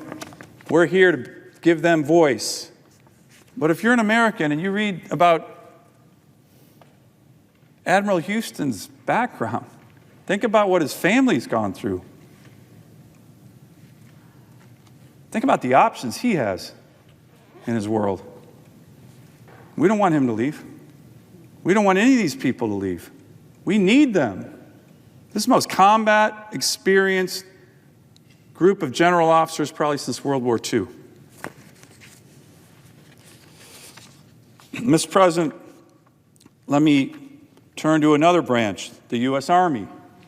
This is Major General Anthony Hale to be Lieutenant General Hale. And Major General Hale is an expert in Army intelligence. Army intelligence. He has served at U.S. Special Operations Command. He currently is the Deputy Chief of Staff for the G2 for the entire U.S. Army. The G2 is the group in the military in charge of intelligence. His deployments, I think I'm reading his bio here, 6 or 7 deployments, Iraq, Afghanistan. He has gone all the way up the chain in the U.S. military, Bosnia, Kosovo, Afghanistan, Iraq, several times. Top intel officer for the U.S. Army. Top intel officer for the U.S. Army. And his career is on hold right now, like 450 others. But again, we can confirm them tonight. This is regular order, by the way. Regular order. This is actually more than regular order. The Senate's only done this twice, roll call votes, 50 years for 1- or 2-star officers. Mr. President, the next officer we were looking to promote was Major General Thomas James. He's a 2-star general to lieutenant general. And we were looking to move him forward. He's an expert in space. He was going to be the deputy commander, supposed to be the deputy commander of U.S. Space Command. And boy, do we need that. That's a whole nother warfare element that people don't talk about. He also has a tremendous background. Special forces, several deployments to Iraq and Afghanistan, families sacrificed. Deputy Commander for Joint Functional Component Command for Space. Leader of the 20th Special Forces Group, Airborne. Airborne. And a space expert. Again, we're trying to make sure he knows Major General James, U.S. Army, to be Deputy Commander of U.S. Space Command. We're thanking you, General, and your family. We're thanking you for your service, General, and your family. And we're trying to move your promotion, which was hard to get, well-deserved. We're trying to move that forward. We're trying to fix the policy that we all don't like here on the Hyde Amendment issues. There's a lot of ways to try and do that. But we think punishing General James and his family, in my view, doesn't make any sense. Senator Lee mentioned Senator Tuberville has the right to do it. I agree with that. He does. But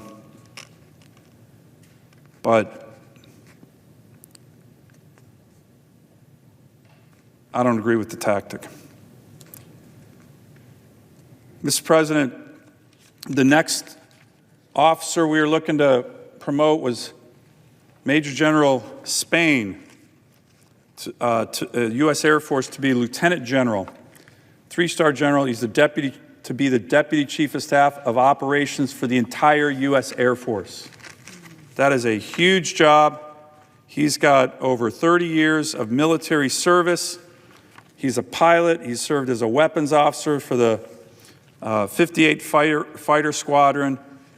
He led the nation's first Operation Noble Eagle deployment to the National Capital Region.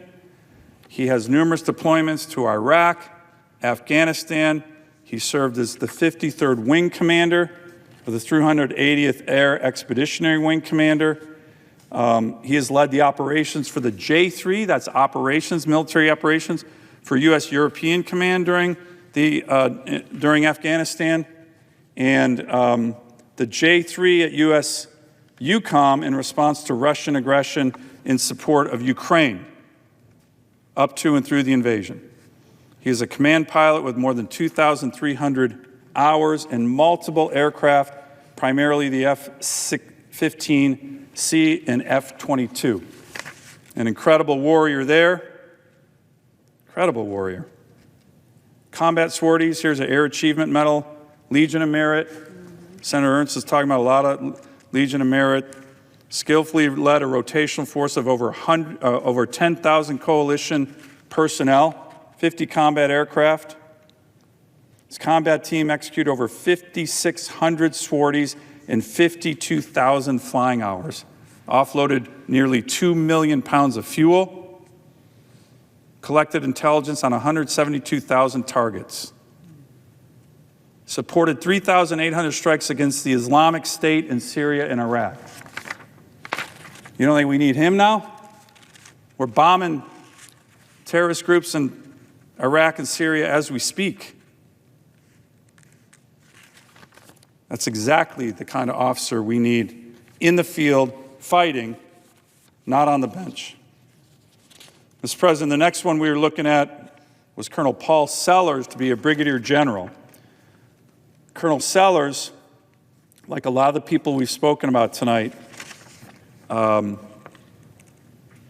has a very significant background in special operations. He has deployed numerous times to Iraq, Afghanistan, Kuwait with special forces operations. He has also conducted exercises in the Indo-PACOM region, Philippines, Malaysia, and he has served as the J3 for Special Operations Detachment in the Pacific.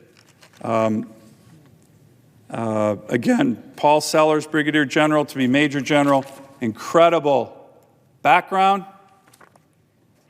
and right now he can't get promoted over something that he has no involvement with. So we're giving him voice.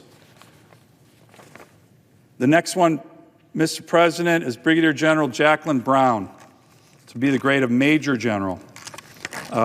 Jacqueline Brown is currently serving as the Director of Operations, Networks, and Space and Information Systems. So the G6, the group that's bringing in all the communications, over 30 years of service in the U.S. Army. Served as Executive Officer, Army Chief Information Officer, and the Plans and Strategy Division Chief of the Army G6. She, like everybody else, has deployed to Afghanistan, to Iraq.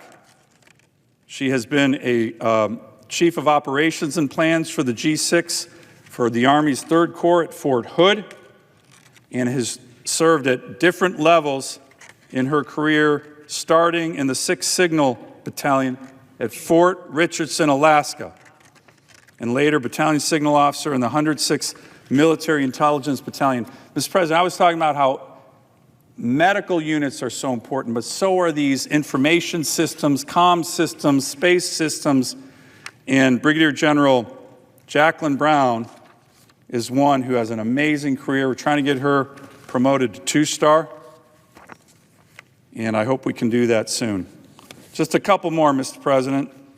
This one should be known to everybody here. Colonel Matthew Good. Yes. Colonel Matthew Good. Marine. He's a great Marine. Many of you know him because he served as the top Marine liaison to the U.S. Senate recently, but he has an incredible bio. He knows many legislators, going on 30 years as an infantry officer. He served as a faculty member at Marine Command and Staff, multiple deployments to Iraq, Afghanistan, and has moved up the chain in the Marine Corps like a good Marine infantry officer. He served as a platoon commander, a rifle company commander, a weapons company executive officer, a rifle company commander,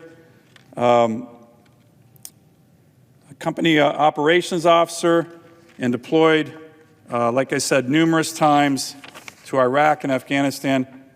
And everybody who knows him knows what a great leader he is, measured, great advice. I relied on Colonel Good's advice many, many times over the last several years when he was here as the lead Senate liaison. Just a fantastic guy. And so many of us know him. And right now, he cannot get promoted to Brigadier General. Should be, but can't be. Mr. President, the next officer we were trying to promote tonight was Brigadier General Richard Applehans, who recently served as commander of U.S. Army Intelligence Center and Excellent at Fort Huachuca. So again, this is a top Army intel officer. He is, of course, deployed several times: Korea, Kuwait, Germany, the Netherlands, Afghanistan, Bosnia, Iraq. Geez, that's like 7 deployments right there. Think about his family. Began his career as an armor officer, and then he's transitioned to military intelligence, has served in a variety of command and staff assignments, and now is trying to get promoted to 2-star general. We think he should be. He has nothing to do with the current dispute, nothing, and no ability to fix it. Haven't heard one reason why putting a hold on 450 apolitical military officers who are being punished. I don't understand it.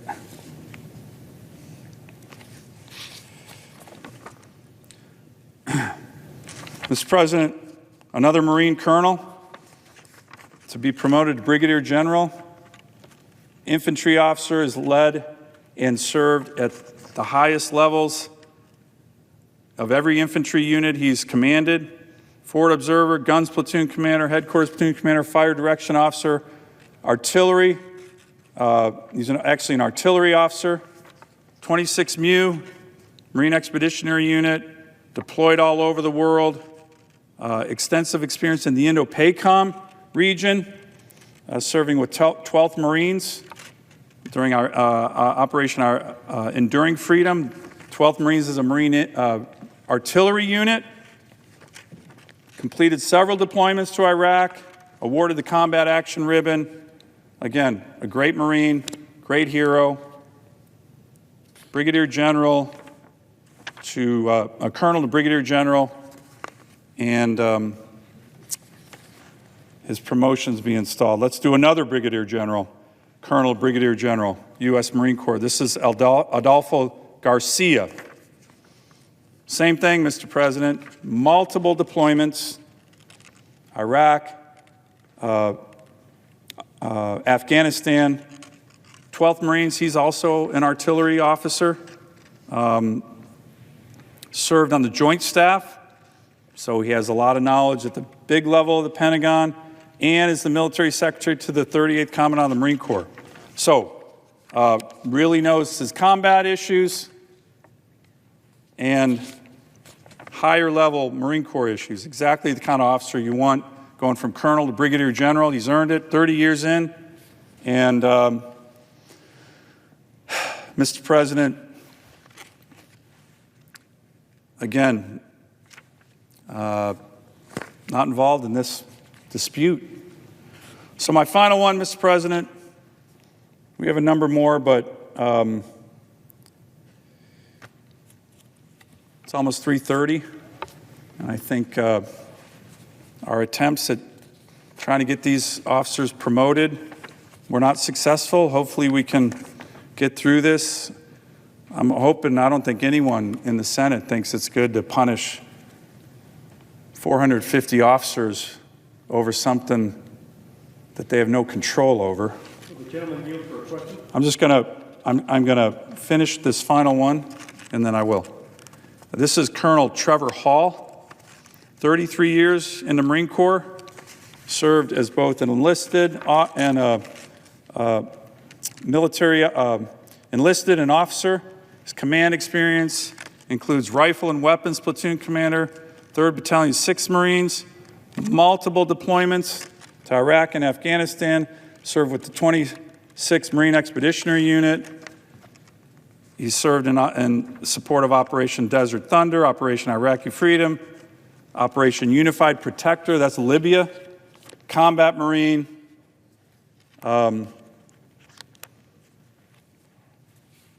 moving from Colonel to Brigadier General. It's one more that we would want to promote tonight. We had several others, Mr. President. It's 3:30. I'm hoping that my colleagues, we can continue to make progress. I'm committed to continue to work with Senator Tuberville and others on moving forward.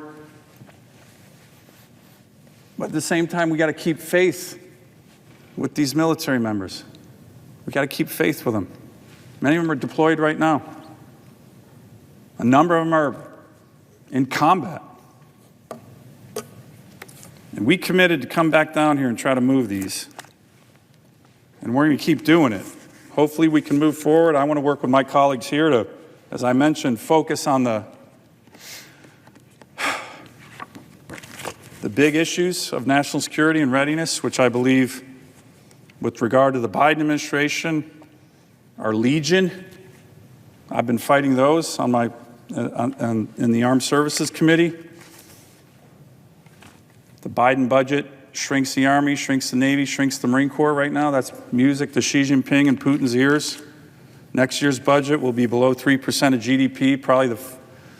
We've only been below 3% of GDP for maybe 4 or 5 times in the last 70 years. So that's not a good number. We need a much more robust military. I want to work with my partners, including those on the floor here, to focus on those issues, but we need to get through this. And it's important. We need to fix the policy that, the abortion policy that we all disagree with here. There's a number of ways we can do it. Again, I've worked with Senator Tuberville on ways to do that. And I do agree with my colleagues here. This was started and provoked by the Biden administration.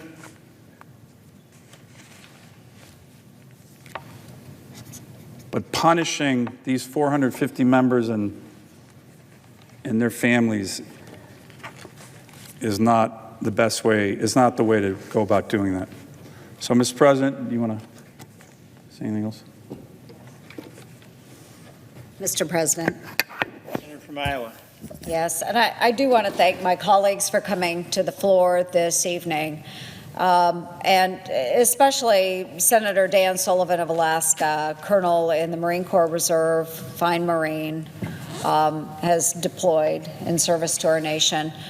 And as well, Senator Lindsey Graham of South Carolina and Senator Todd Young of Indiana. All veterans, all have served in uniform, understand the significance, the importance of getting these nominees over the finish line.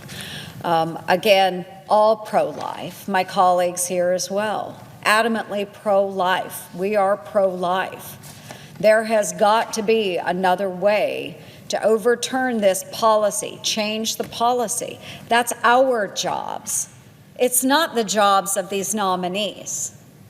It's our job to make sure the policy is right. It is President Biden's fault we are in this situation. It is Lloyd Austin's fault that we are in this situation. It is Chuck Schumer's fault that we are in this situation. And I understand that a senator has the prerogative, has the right in this body to hold, to put blanket holds on nominees. But folks, you know, my mom and dad always had a saying, just because you can do it doesn't mean you should. Okay? Yes, you can put blanket holds on these nominees. But what is that doing to our nation right now? It's not solving the travel policy. That's our job. We've got to figure this out. And it's not getting these men and women into the positions that are needed for our readiness and our national security. So we as pro-life senators need to figure this out, and we need to work with our House members, we need to work with the majority here in the United States Senate and find a path forward. It's up to us to do that. Again, thanks to my colleagues for coming down tonight, for one, supporting life. We all support life, but also supporting the military. We can have not just pro-life senators and not just pro-military senators. We can have both, and that's who we are representing tonight. So thank you, Senator Sullivan. Thank you, Senators. I yield back to the senator from Alaska. And my colleague had a question.